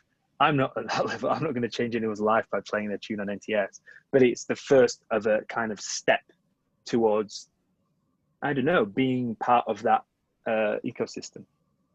But so with Rhythm Section, like you guys have your, like, even if you look at like the Bandcamp where you have albums that are obviously curated for people to go look at that you all are interested in. And with your label, who like again, this is sort of the same question I asked earlier, but is there someone or is there multiple people just doing that? Because you have your show, you curate your show. But then if I go on the rhythm section, I look at Bandcamp and I'm like, oh, like who's doing this? Is this a part of their label? I know this is the label, but like, you know. You mean our collection, like the things that you can see that Exactly. we bought? Yeah. That's just me actually. That's just that's me. just That's you. just Okay, the things cool. I've personally bought. Right. Our Spotify playlist is programmed by Marley Z Lovecraft, Right. who, you know, there's 4 of us in the team currently, and he does the playlist based on what he's into, what I've played on the radio, artists that we generally support and come across. But yeah, that's how we do that. But what you see on the rhythm section collection, that's kind of that's just me. Yeah. That's what I've bought off Bandcamp. Yeah. And then so with it, it's like, yeah, if let's say I'm like, I want to send Bradley Zero, a promo, or like people are they sending you individual tracks? I'm just trying to figure out, because I'm at the stage where I'd like to send things out, and this is great to be able to sort of figure out, but it's like, yeah, I guess I gotta figure out what audience, but it's also like, where is a good place to start as like, I got three tracks rather than, yeah, I know exactly what you mean. And what I'm going to do, rather than try and explain it all now, is send you this link. Oh my God. Because we had like an hour-long podcast discussing this precisely. Where are we? Holding Hands podcast, Bradley. There's no golden rule, but there's a bunch of like best practices, you know? Right. And there's a few things that you can do to just make it straightforward for people to consume, that you can use to get people's attention. Oh, that's coming through there. I'll send you this. Where are we? I'm still really getting used to this Zoom thing. Let's go back to the keynote. Oh, can I send you a message? If it makes sense to send it in Discord in the top tier too, or whatever. I think that's exactly what I'll do. Yeah. Say again? I think you can send messages in chat, I think. Yeah, you can also do that, whatever works. Maybe. Yeah, but when I'm sharing a screen, you can't see it. Yeah. Oh, really? Yeah, I think you have to stop sharing and then. I'll just share it in the top tier thing in Discord. Yeah, Perfect. we just went into detail there about it. It was me, Dr. Banana, and Desert Sound Colony, and we just talked about how we go about it, how we've found our artists, how we've responded to promos, some of the memorable ones, some of the, you know, just a bit more detail there, and that's probably worth watching. For sure. There's no hard and fast rule, but there's a few tips and tricks and ways to just make it easy. When I used to book a festival, I once had someone send me a bottle of gin to try and get a gig. Have you ever done that? There you go. Bribing is a great start. You know what I mean? Yeah, it's just specifically too, because where I am, I'm in Portland, Maine, and it's like I'm closer to Boston, I'm closer to New York, but there's no here particularly. There's like such a minimal scene. I mean, we have. It's just like the scene is very minimal. I'm not from here, but like breaking that. But I'll check out what where did you say you were from again? I'm in Portland, Maine. Oh, cool. I'm in Massachusetts. Like just. Oh, you're not too far away. Yeah. So it's a little easier down there for such things as this. Yeah. I was saying to Matt, I played some really good parties in Cambridge. Yeah, Cambridge is awesome. What was the club called? Not important, but yeah, I understand that if you're in and around the kind of scene that you're part of online, then it's easier to get in front of people, to be able to send something, to catch someone at a party and give them a record or give them a signed pressing with a little note. I get that. I think when you're operating kind of in a place that's dislocated from the scene that you're into, there's pros and cons, but I guess you just have to just be creative. And you know, I think hopefully this little community that we're kind of building here will help that, because you know, we're all in contact, we're sharing ideas, and you know, I'm really keen to listen to what you guys are up to. So that's one thing, but yeah, it's like I say, there's no hard and fast rule. It's just getting it out there, and eventually, I think the main thing is belief, and if you do believe it, and you keep making it, regardless of who cares to begin with. And another quick question. So when you like, let's say step one, you're not a production artist, right? You don't produce music, but you are the label boss for Rhythm Section International. But it's almost like, I wonder at what point as an artist does it make sense? Because even like the LLC, all that made sense. I'm like, man, does it make sense for Future just to sort of set something up? Like, at what point were you like, I want a label? I mean, you have friends, you're in the network, but at what point a musician versus label, like someone like Ani DeFranco, she's like, oh, I got a label from the get-go, or certain musicians. But I'm almost like, when does it make sense to do it, although that might not be something you want to do for another 3 or 4 years? Do you know what I mean? Yeah, but it doesn't take much to make it real. Like I said, all it really needs to make it real is a Bandcamp page, a SoundCloud, and then but you've got a label. Right, yeah. You know, I think a lot of it is to do with, in order to kind of, not in order to, but one way to kind of grow and expand and to kind of push what you do is to work with other people and to kind of get your work on a bigger platform. The other way is just to completely do it yourself. And if no one's interested, or no one got back to you about the first project you've made, just put it out. And then you've got that platform, and that platform may grow in ways that you perhaps didn't even envisage. And maybe you are trying to reach to someone who has more reach than you and has more influence than you in order to push you up. But in doing your thing yourself, then you might find someone is reaching up to you who has less knowledge and less reach than you have. And that given what you just did yourself, you now have a platform to share something else. And things can just grow like that. Right. I think, I'm a big believer in just starting it, just getting it out there. And as things grow and develop, then the path will make itself clear. But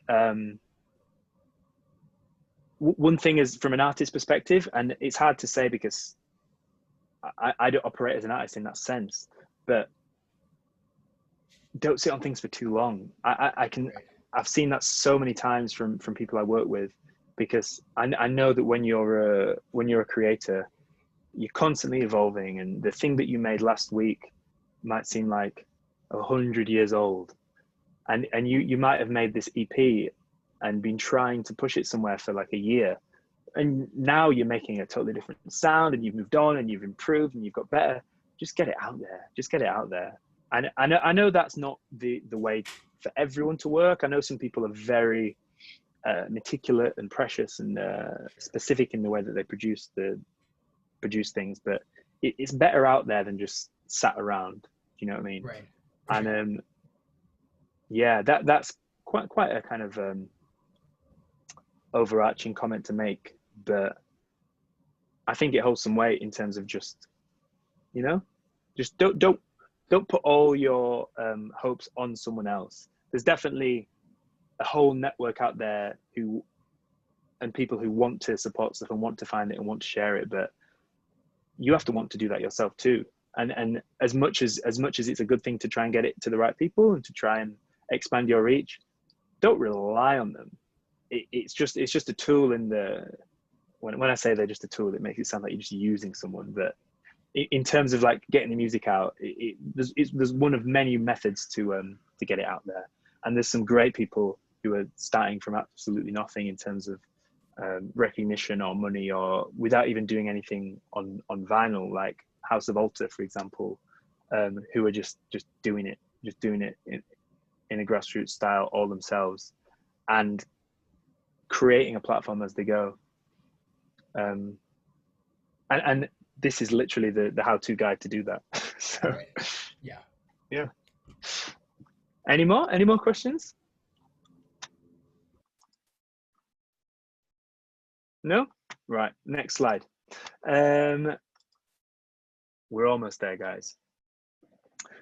Advertising and marketing. So this is another thing that maybe is something that you wouldn't get involved in straight away, but once you've got it out to once you've got the promos out there, once you've got the kind of press in place, one thing you can do is advertise. Like we do a bit of this on through Facebook Ad Manager, basically, like targeting people based on the kind of bands, DJs, musicians, radio shows, festivals that they like, and just pushing it out there. So you might see an advert to the new rhythm section track. You might see an Instagram square with the shouts compilation. That's basically all ads that we put through the back end of Facebook. I think it's, you know, in the old days, people would have gone around flyering. People would have gone around pasting up billboards. People would have advertised in magazines and music journals. But I mean, you can just be so much more targeted nowadays. And once you have a good audience made, you can, you can reach people so specifically. I can target people who follow Resident Advisor, NTS, people who like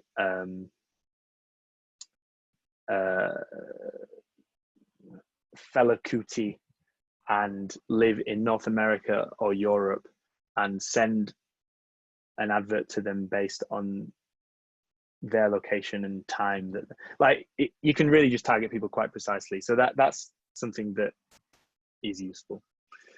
The other obvious thing, maintain a mailing list from early. If you have a sign up form, it will grow. You'll be able to have your own mailing list to the point where one day you might be you might set up your own kind of fat drop service where you're using your mailing list to reach out to people on others on someone else's behalf. So keep that going. Every email, every record that you sell, or every digital file that you shift on Bandcamp is kind of a social network as much as it is just a music platform. And I don't think everyone embraces that aspect of it, but as soon as someone buys something from you, they follow you. They get a notification in their inbox every time you release something, every time something is back in stock, and it adds up. And they're all emails that you can add to your mailing list, because people can opt in to do that. And then, yeah, being able to hit people up directly is pretty key. As I mentioned before, advertising is often an afterthought, but clever tagging across Facebook and Instagram is definitely need to results. Yeah, only the biggest releases see paper or billboard advertising, but there's plenty of kind of guerrilla ways to approach this. And there's a link here. I think if I click it, can you see that? No. Can you see that? Or you just still look? No, that's just linking to another page anyway. But when we did the Pinty release, he pasted up like a full-size billboard in Peckham, like 10 meters by 5 meters in the street. And there's kind of interesting guerrilla ways that you can approach that. But yeah, I think for the most part, mailing list, Facebook Advert Manager or Facebook Business Manager. Accounting, this is the really fun bit. This is information that is just useful to know for when you do actually start making some money as a label.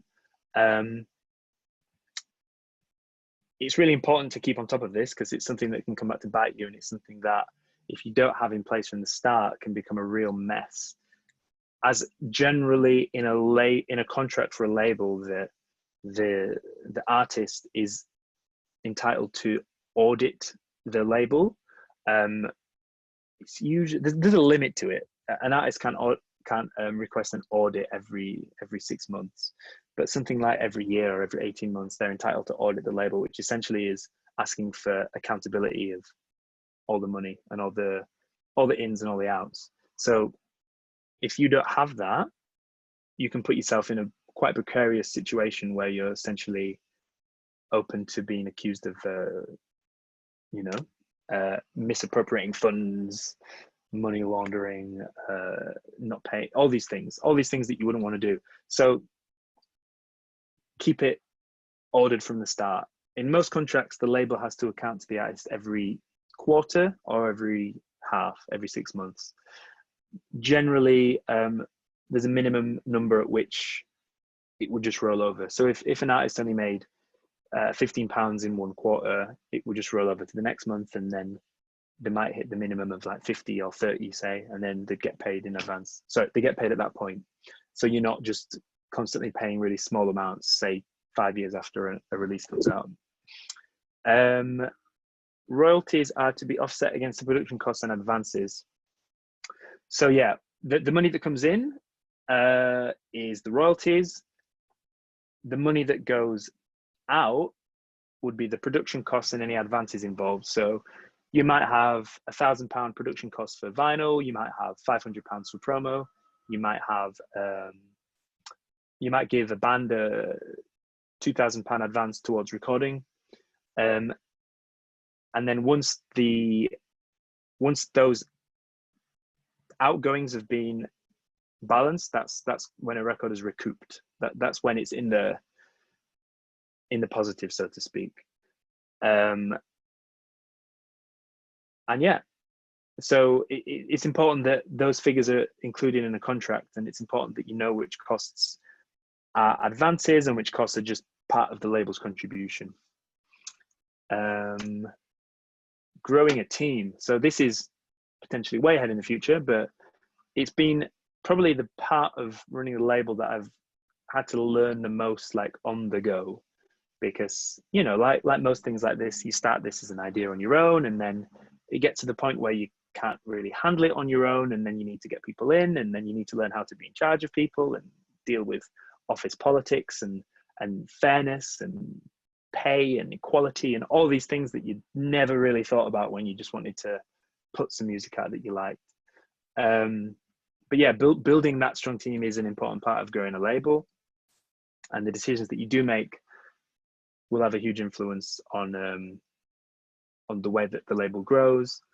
And what seems like a huge cost to like employ someone, whether it's part-time or full-time, if you get the right person and you kind of train the team up in the right way, then it certainly for us, it really helped turn it from a kind of passion project, like a one-man kind of operation, to like, I don't know, more of a movement, something that you have a team of people really all putting something in and helping evolve it.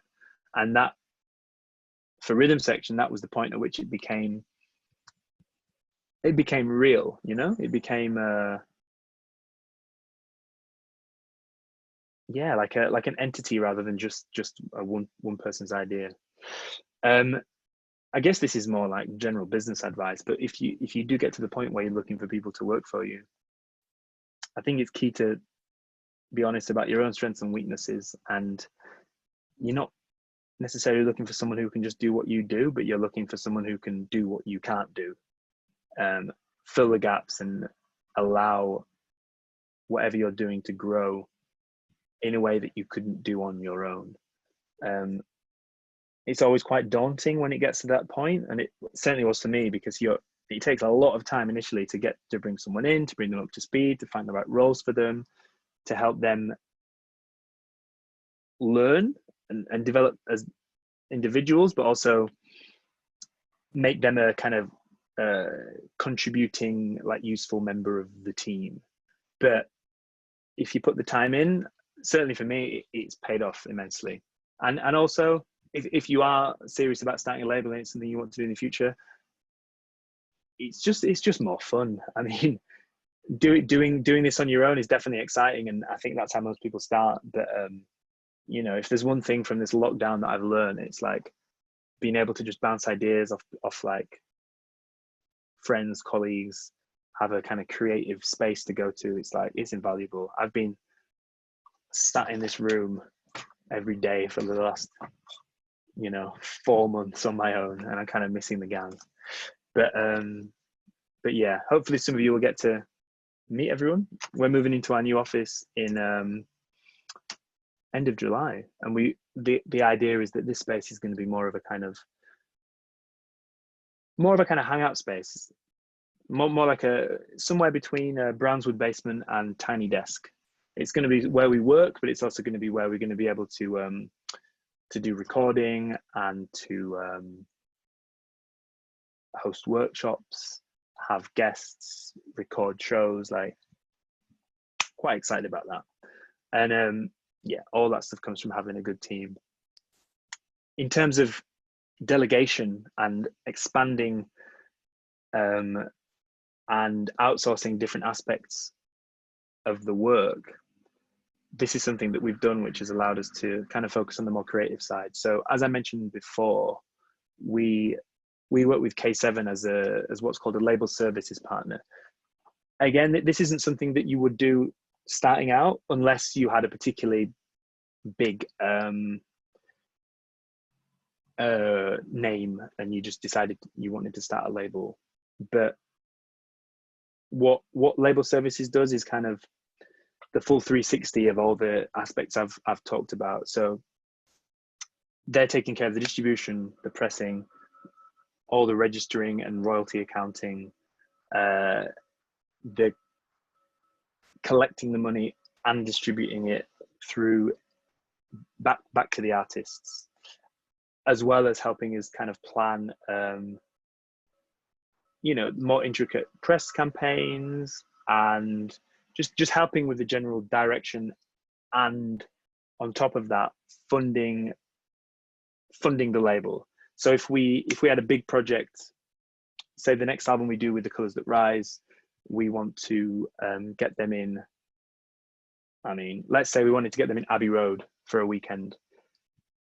K7 would front that money, and they would kind of engage, yeah, allow us to do that, and then that would be recouped from the sales of the music.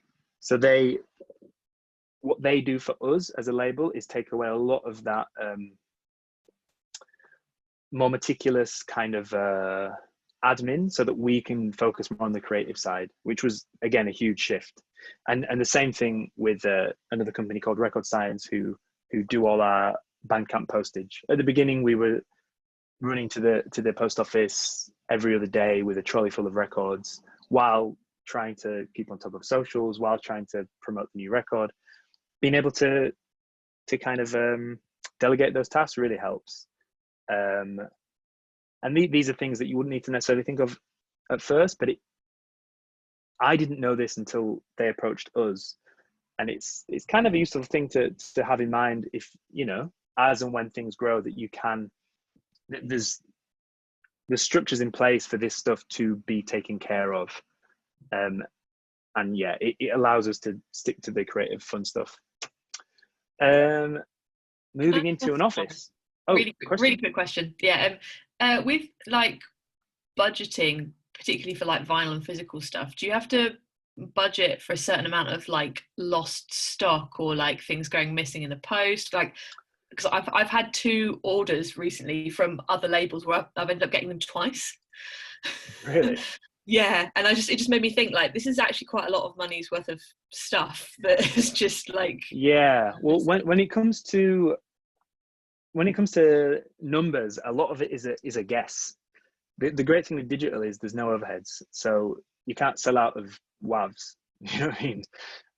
It's just it's unlimited. With records, you have to essentially guess how well you think it's going to do. If you guess too low, say you only order 500 records when really there's demand for 1,000, that's bad in two ways, because A, the 500 will sell out quick, and then it's maybe going to be another month before the second batch comes in. B, it costs more money to get less records printed. If you get 300 records pressed, let's say it costs about £5 per record. If you get 1,000 record pressed, it costs about £2.50 per record. So it's just a guessing game in terms of trying to get that number right. I'll get to your point more precisely in a second, but it's also worth noting, if you are pressing a record up, you essentially only break even on about 300 sales as a rule of thumb. It depends how many it depends, a bit on the format and the pressing plant, but generally speaking, you're gonna have to sell 300 to break even. Any less than that, you're gonna lose money. When you sell 500, you're starting to get a bit of return. If you sell 1,000, then you're doing all right. But yeah, in terms of I guess your question was more related to stock keeping. I don't know why you got sent all these doubles. I mean, it's good for you. One of them was sent by K7 actually. That's who we work with. But I think certainly for small labels, it's been really hard for us to keep on top of orders during this period, because we've got a small team doing it. We've got limited access to the studio. We can only have one person in at once. So we're sharing the role between different people. Luckily, our orders have gone up during this time, which has been amazing, because obviously there's been no gigs. We've been able to do no concerts. I've had zero touring, but thank God, touch wood, the sales have really gone up, largely supported by all these Bandcamp initiatives. And I guess through people being at home just listening to music with not much else to do. But yeah, I think there's the back end of Bandcamp has a pretty basic kind of stock kind of itinerary system. But really, it's just about being kind of meticulous and making sure everything's ticked off as you do it, and keeping a pretty orderly spreadsheet, and having a way of communicating with customers that can be seen across the board. It's okay, for example, when we're doing our posting, it's Amelia who has been doing it mostly before we moved to Record Science to do the Bandcamp fulfillment.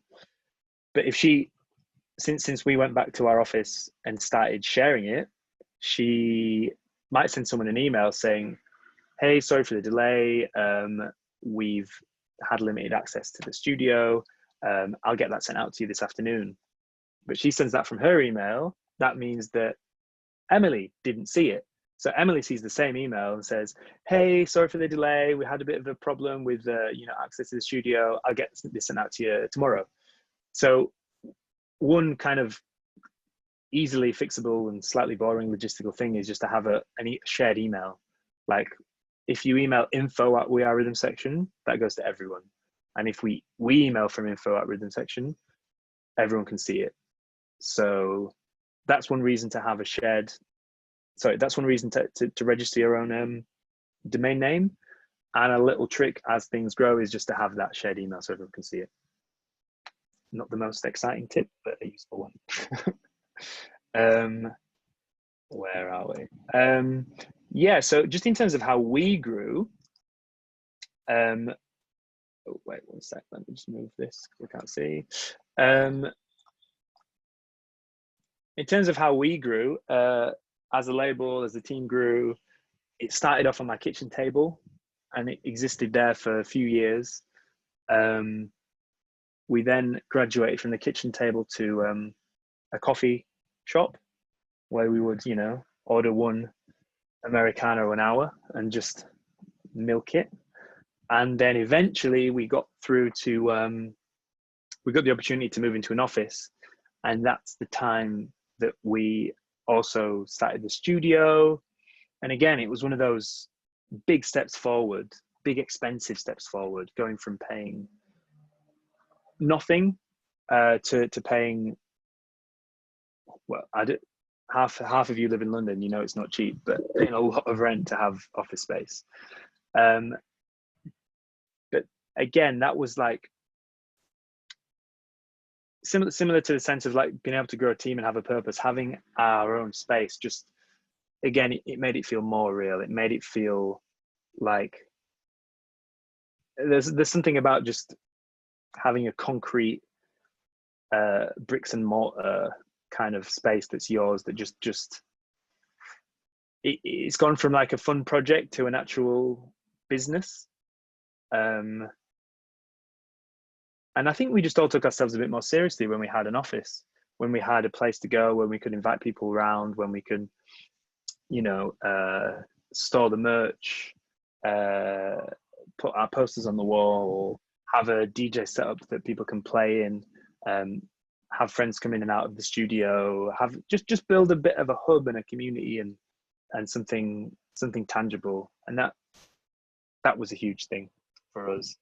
And as I've said here, our needs have evolved over time and continue to alter as we move into our second office in July 2020.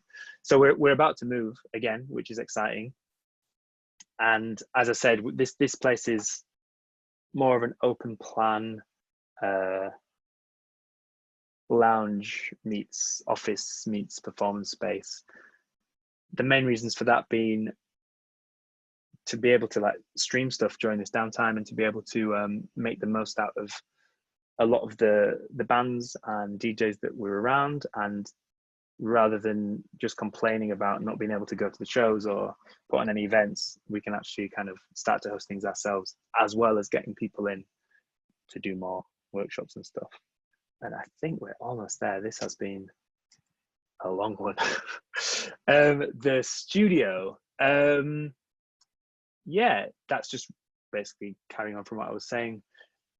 It's always been a dream of mine to have a actual studio linked to the label where we can get people in, as have many great imprints over time that have influenced the way we operate. It's nice to just have a place where you can nurture people on your own art, on your own label, where you can get people in from from different artists to just, you know, get involved. And it's this studio, which was essentially just a tiny box room with a bunch of synths, that has allowed us to kind of start this whole Patreon initiative, and gave birth to the idea of opening it up to a wider amount of people, getting kids in, doing open workshops.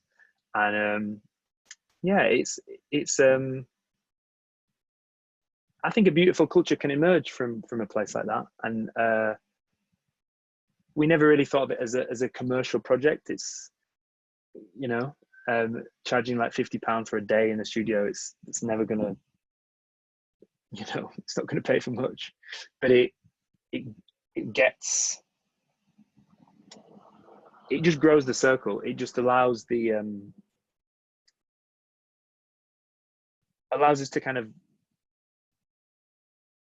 nurture creation and nurture a sense of community, and literally open it up and help things grow and have other people to be part of what we do. So yeah, there's all sorts of ideas I've got for this new space, in terms of having separate studios to teach production, and then having a more professional production studio for people to learn and advance their skills in. But yeah, it's the beginning of the journey there, and I'm quite looking forward to what else we've got. And that is the end. Yeah. What have I said here? I hope you found this both informative and interesting. And with a bit of luck, you'll be able to use this as a handbook to crack the label game yourselves. And I think an important thing to realize, which some people often get caught up with, but more people creating art isn't competition. That works in the same way with putting on events, works in the same way with DJing. I've always found London to be a really kind of cooperative and supportive scene. And even though that, you know, we'd start doing a party in, or we started doing a party in Peckham, where at that time there wasn't that much going on. But then if another promoter turned up and started doing a party next door, that doesn't mean that less people come to my party. It means that more people come out. It means that rather than shall we go out, it's where shall we go out? And rather than having to make a choice and choose an allegiance, it just creates more options. It creates more community and helps grow things. So I'm not shy about sharing these secrets with you, because it's not competition. If you guys can follow these steps and end up creating your own label and putting these things into practice and putting out good music, that's not taken away from me or anyone else who wants to do the same thing. It's just adding to the conversation and hopefully just spreading the net as wide as possible and getting more people to hear the truth. So yeah, that's, I think, a large part of what I want to do with this whole initiative and generally with the wider aim of the rhythm section movement, if you will. So I think that's it. But any questions, please fire away. I realize we've gone on for almost 2.5 hours now, so if there's no questions, that's also fine. But yeah, if anyone has any cues. Have you ever question? Oh, sorry, go for it. Have you ever applied for any kind of like Arts Council funding or similar kind of grant? No. Just no, organically. Because, well, there's a number of reasons. First of all, it takes so long to apply for these things. Like, it's not free money. You have to really work to get these huge applications in. And I think for me, there's, I'm not like this out and out capitalist, but I do think that there's a certain aspect of, if you can make an idea work financially without sponsorship and without funding and without backing, then that's because it works. And it's not like I don't feel like I'm exploiting anyone, and I don't feel like I'm kind of operating in an excessively like capitalistic way. But for me, if you can actually create something that people want and get it going on your own, that's like the litmus test. And I've never done any funding for rhythm section events or label stuff, because I've always seen it as, if people want to come, they will come. And I also have a bit of an aversion to like free events. I find that whenever something is free, people don't commit.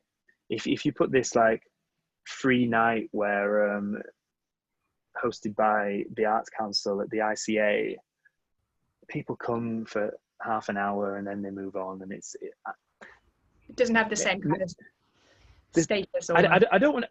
Yeah, I don't want to rip people off, and I don't. It's not about like necessarily trying to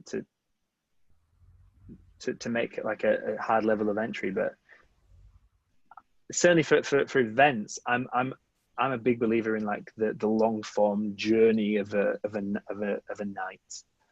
And I think if people pay like a $5 or a $10 to get in, they're gonna stay because they want to feel like they've got the money's worth.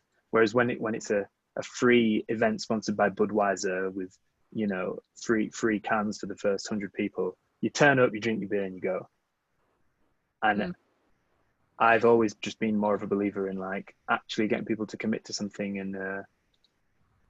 and enjoy it on a more long form way. And I've found that's worked.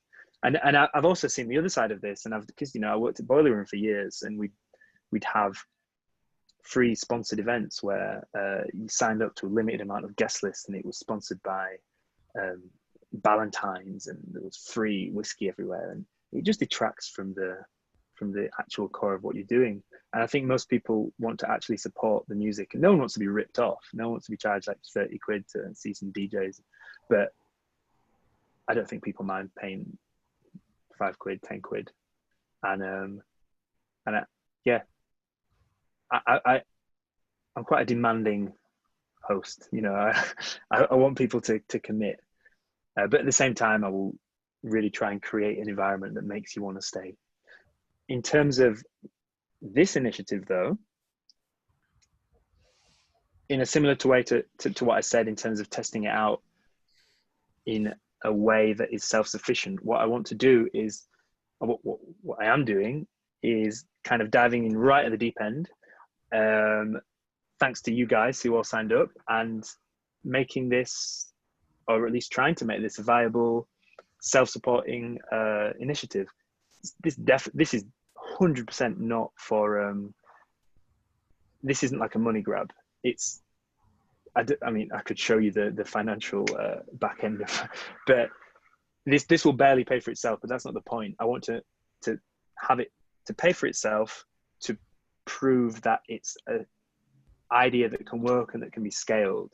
And then what I want to do next is take this idea and go to the Arts Council and go to III, Pioneer, WeTransfer, whoever, and say, we've been doing this for 2 months.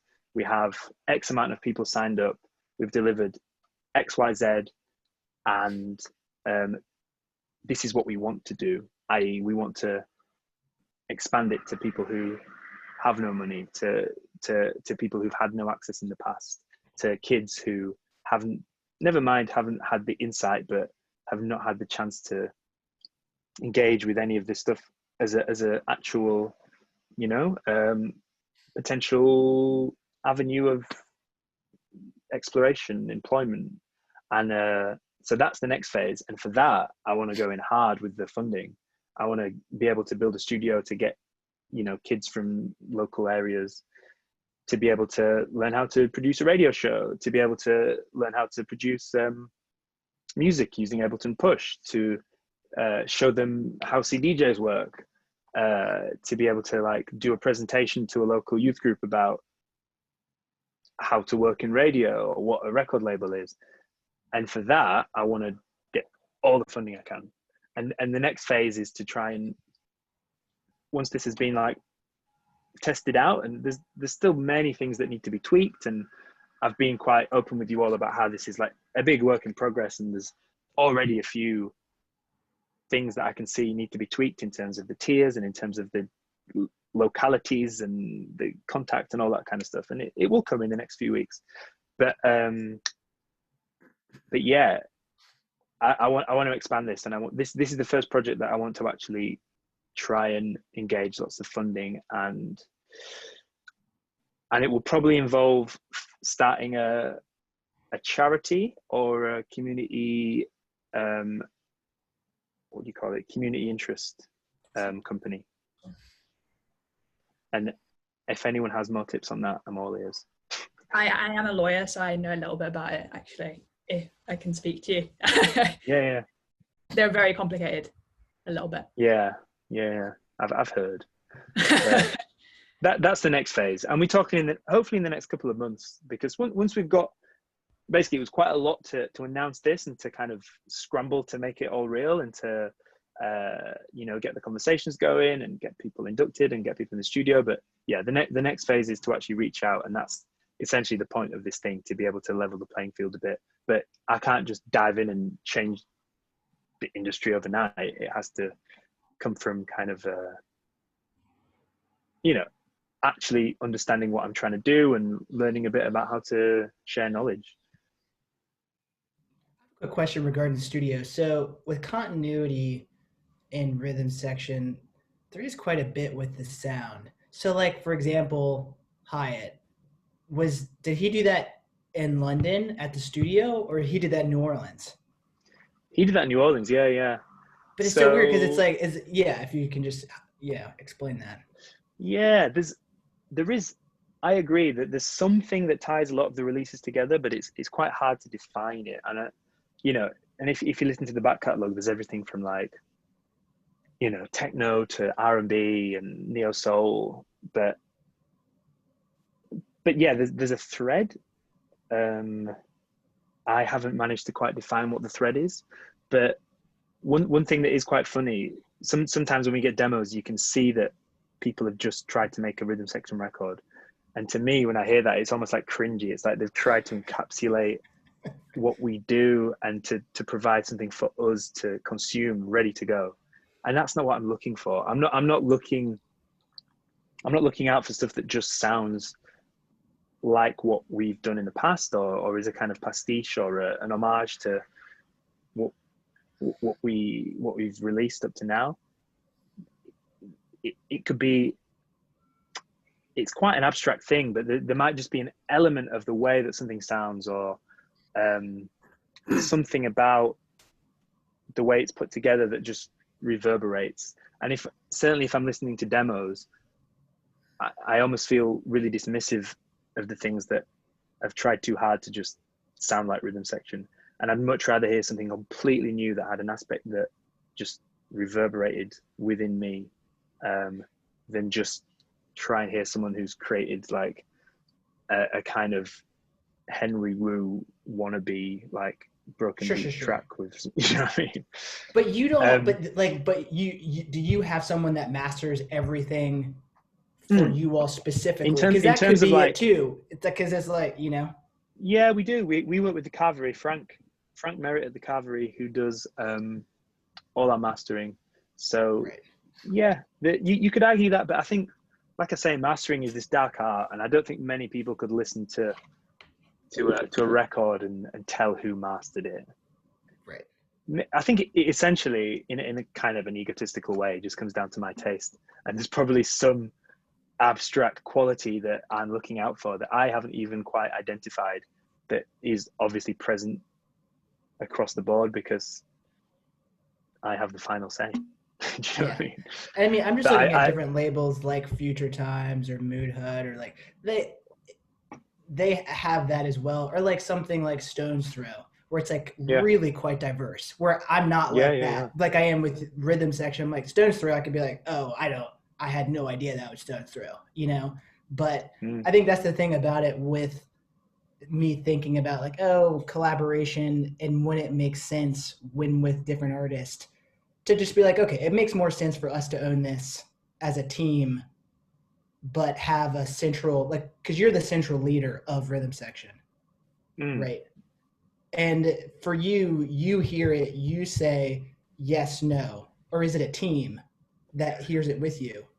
Yeah, there is the team aspect, and but I'm also not gonna try and be really like, you know, I don't want to paint Rhythm Section as a collective, because it is my thing, but the way that we all communicate and the feedback that we kind of share in the office, and when we listen to demos and new things, that totally feeds into it. And what I might initially think of as like, wow, the bee's knees, like the future of music, Emily might be like, yeah, but have you heard the new blah blah blah record on the CPU? Like, it just sounds exactly like that. And then I listen to that, oh yeah, okay, right, maybe this isn't like do you know what I mean? So yeah, I think having a team can kind of help counteract that. I don't want to say ego, but like, if you've only got your perspective, you've only got your perspective, and if you can share your perspective with a group of close confidants, then you're going to widen it. But also, there's something to be said for an organization, with a small organization, with someone who can just make one decision. Because I know plenty of labels who start as like 2 or 3 friends, and they can't decide on anything. And they'll release like 3 records in 4 years because one person didn't like that and another person wasn't sure on that, and you know. And as much as I genuinely do want to hear what everyone has to say and balance it up, I can make the decision. When I released Case in the CBD, I was working with a guy called Morel, the guy who now works at Young Turks. He was like, nah, man, just sounds like elevator music. And yeah, they're really good. It's true. Yeah, it's like, yeah, I had to veto him, you know. I took it on board, but I believed in it. And there's something to be said for like having a, you know, I'm not trying to say like dictatorship's are the way forward, but in a very small company, if you have one person who can make a decision, not in a blind blinkers way that doesn't listen to anyone else, but if you have one person who can actually make the final call, you can do stuff a lot quicker. Right. That makes sense. Yeah. How do you have time to do all of this? Oh. It's a good question. Well, like I say, the delegation was a key part of it, like growing the team. That's why I kind of put that in the spreadsheet. Like, because at first I was still working at Boiler Room when I started the label, and I took a month off because I went to visit my sister in the US. And then because that was in November, then I ended up having all of December off, and it was like, oh, well, there's nothing much happening in December. I'll just come back in January. And the amount of stuff I got done in that month was insane. And to the point where I realized that I actually had a full-time job on my hands, and I was just not going to go back. And that was the time when I could actually just like decide to do this full time. So sometimes it's really stressful. I'm not going to lie. Like, certainly taking on this whole Patreon thing, it's been another job overnight. But I guess luckily in some sense, I'm not touring now, because before I would have been in a different country or a different city, like 3 out of 4 weekends. So yeah, in terms of trying to keep up with radio, running the label, doing the events, which you do twice a month, doing the quarterly jazz cafe, managing the team, looking after the studio, running the paper, it's a lot. I think I was going so fast and so kind of relentlessly before this lockdown that I didn't even realize. And I think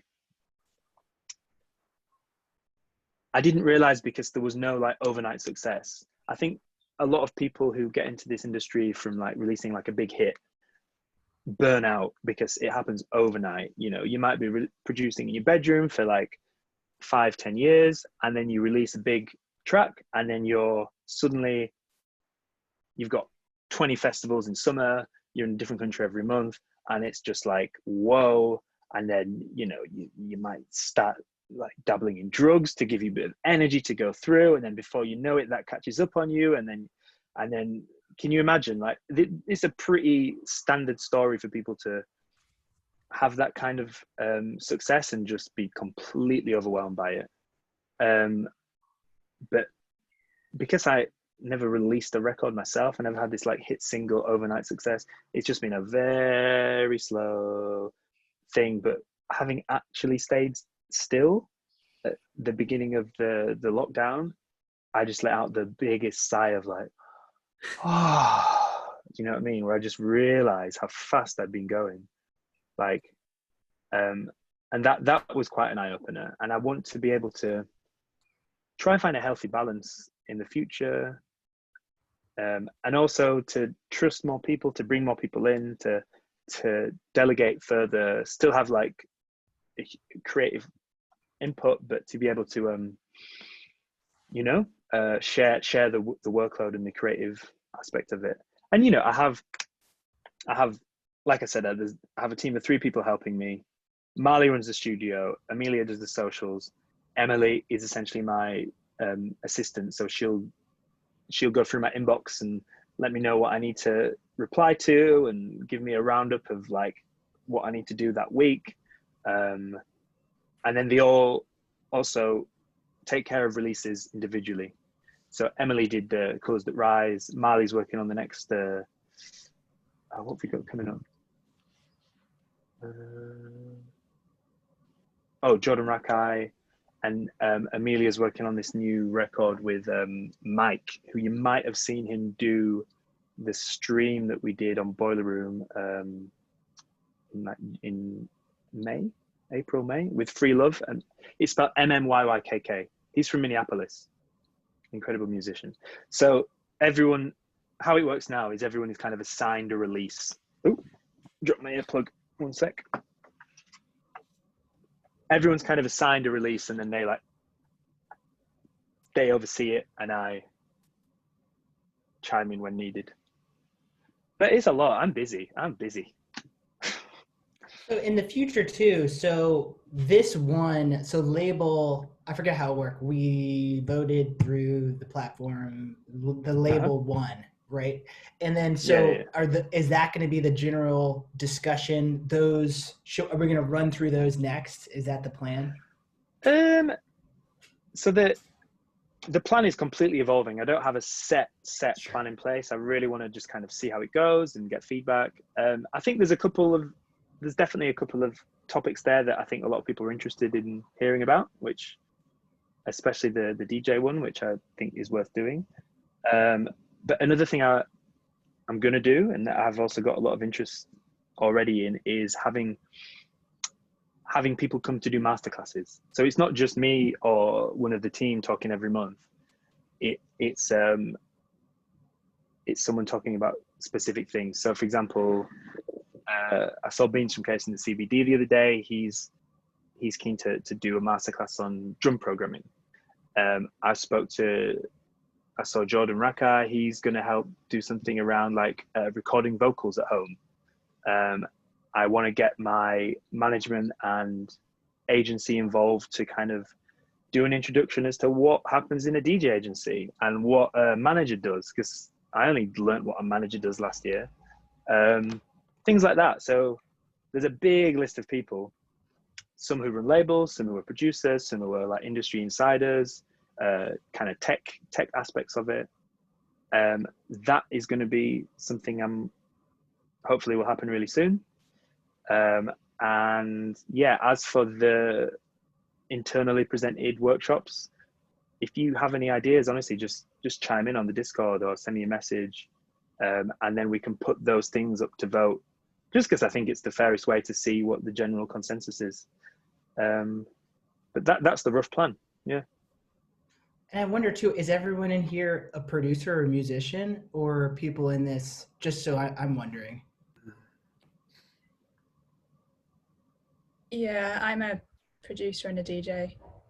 I am as well. I'm a DJ that's only just started producing. Same. I'm the same. Yeah. Sorry, cut you off. I'm a radio DJ, and just start producing a little bit too. Yeah. From what I heard when I emailed everyone, most people are kind of interested in a bit of everything. Like, either they've been producing for a while and wanted to get into DJing, or they've been DJing for a while and wanted to get into production, or they're about to start a label and want to know how to, I don't think anyone was like particularly in one lane. It was all a bit of everything. And yeah, hopefully between us and between the big list of people who have said that they want to help out, there should be, a nicely evolving set of teachings to be shared.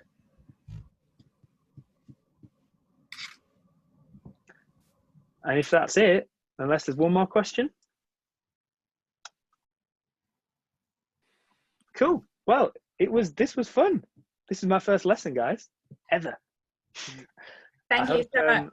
Yeah, Thank you so I hope much. it was useful information. And I'll send over the keynote now. Is everyone in the Discord group? Yeah. Yes. Yeah, cool. So I'll send over that there, and feel free to share it. It's not a exclusive resource. I think I'm not going to like share this straight away, but I think in the future it will be nice to definitely share a bit of this information further afield. And certainly with the tier below, the idea is that they can listen back to some of these things and get the input without necessarily having the direct input, the insight. But yeah. Is the plan right now monthly for these workshops? Yeah. Although I need to, the next thing I need to do is basically tweak the tiers a bit to reflect the fact that not everyone is in London. I was really surprised when anyone signed up to the top 2 tiers from outside of London, because I thought the main, aspect of that was the studio time. But half of the signups in the top 2 tiers are from the US. Like, it's literally 50-50. So one thing I will probably do when I kind of get my head around the best way to change it is to alter the tiers a bit to reflect actual studio time and then more group workshops, because there's obviously a quite strict limit into how many people we can have in the studio, but there's less of a limit into how many people can sit in on a chat. and just reflect that in the pricing. But that's, yeah, it hopefully in the next few weeks that will become a bit more clear. All part of just like understanding how this is being used and what people want out of it. But yeah, I'll try. I'm going to try line up another masterclass up in the next couple of weeks, because a lot of people actually got in touch and said like, I'd love to just contribute. So watch this space. Thank you so much. Yeah, it's Thank good you stuff. so much. Thank you all, guys. Nice to meet you all. All right. Yeah. Take care. everyone. Cheers. Bye. Bye. Bye.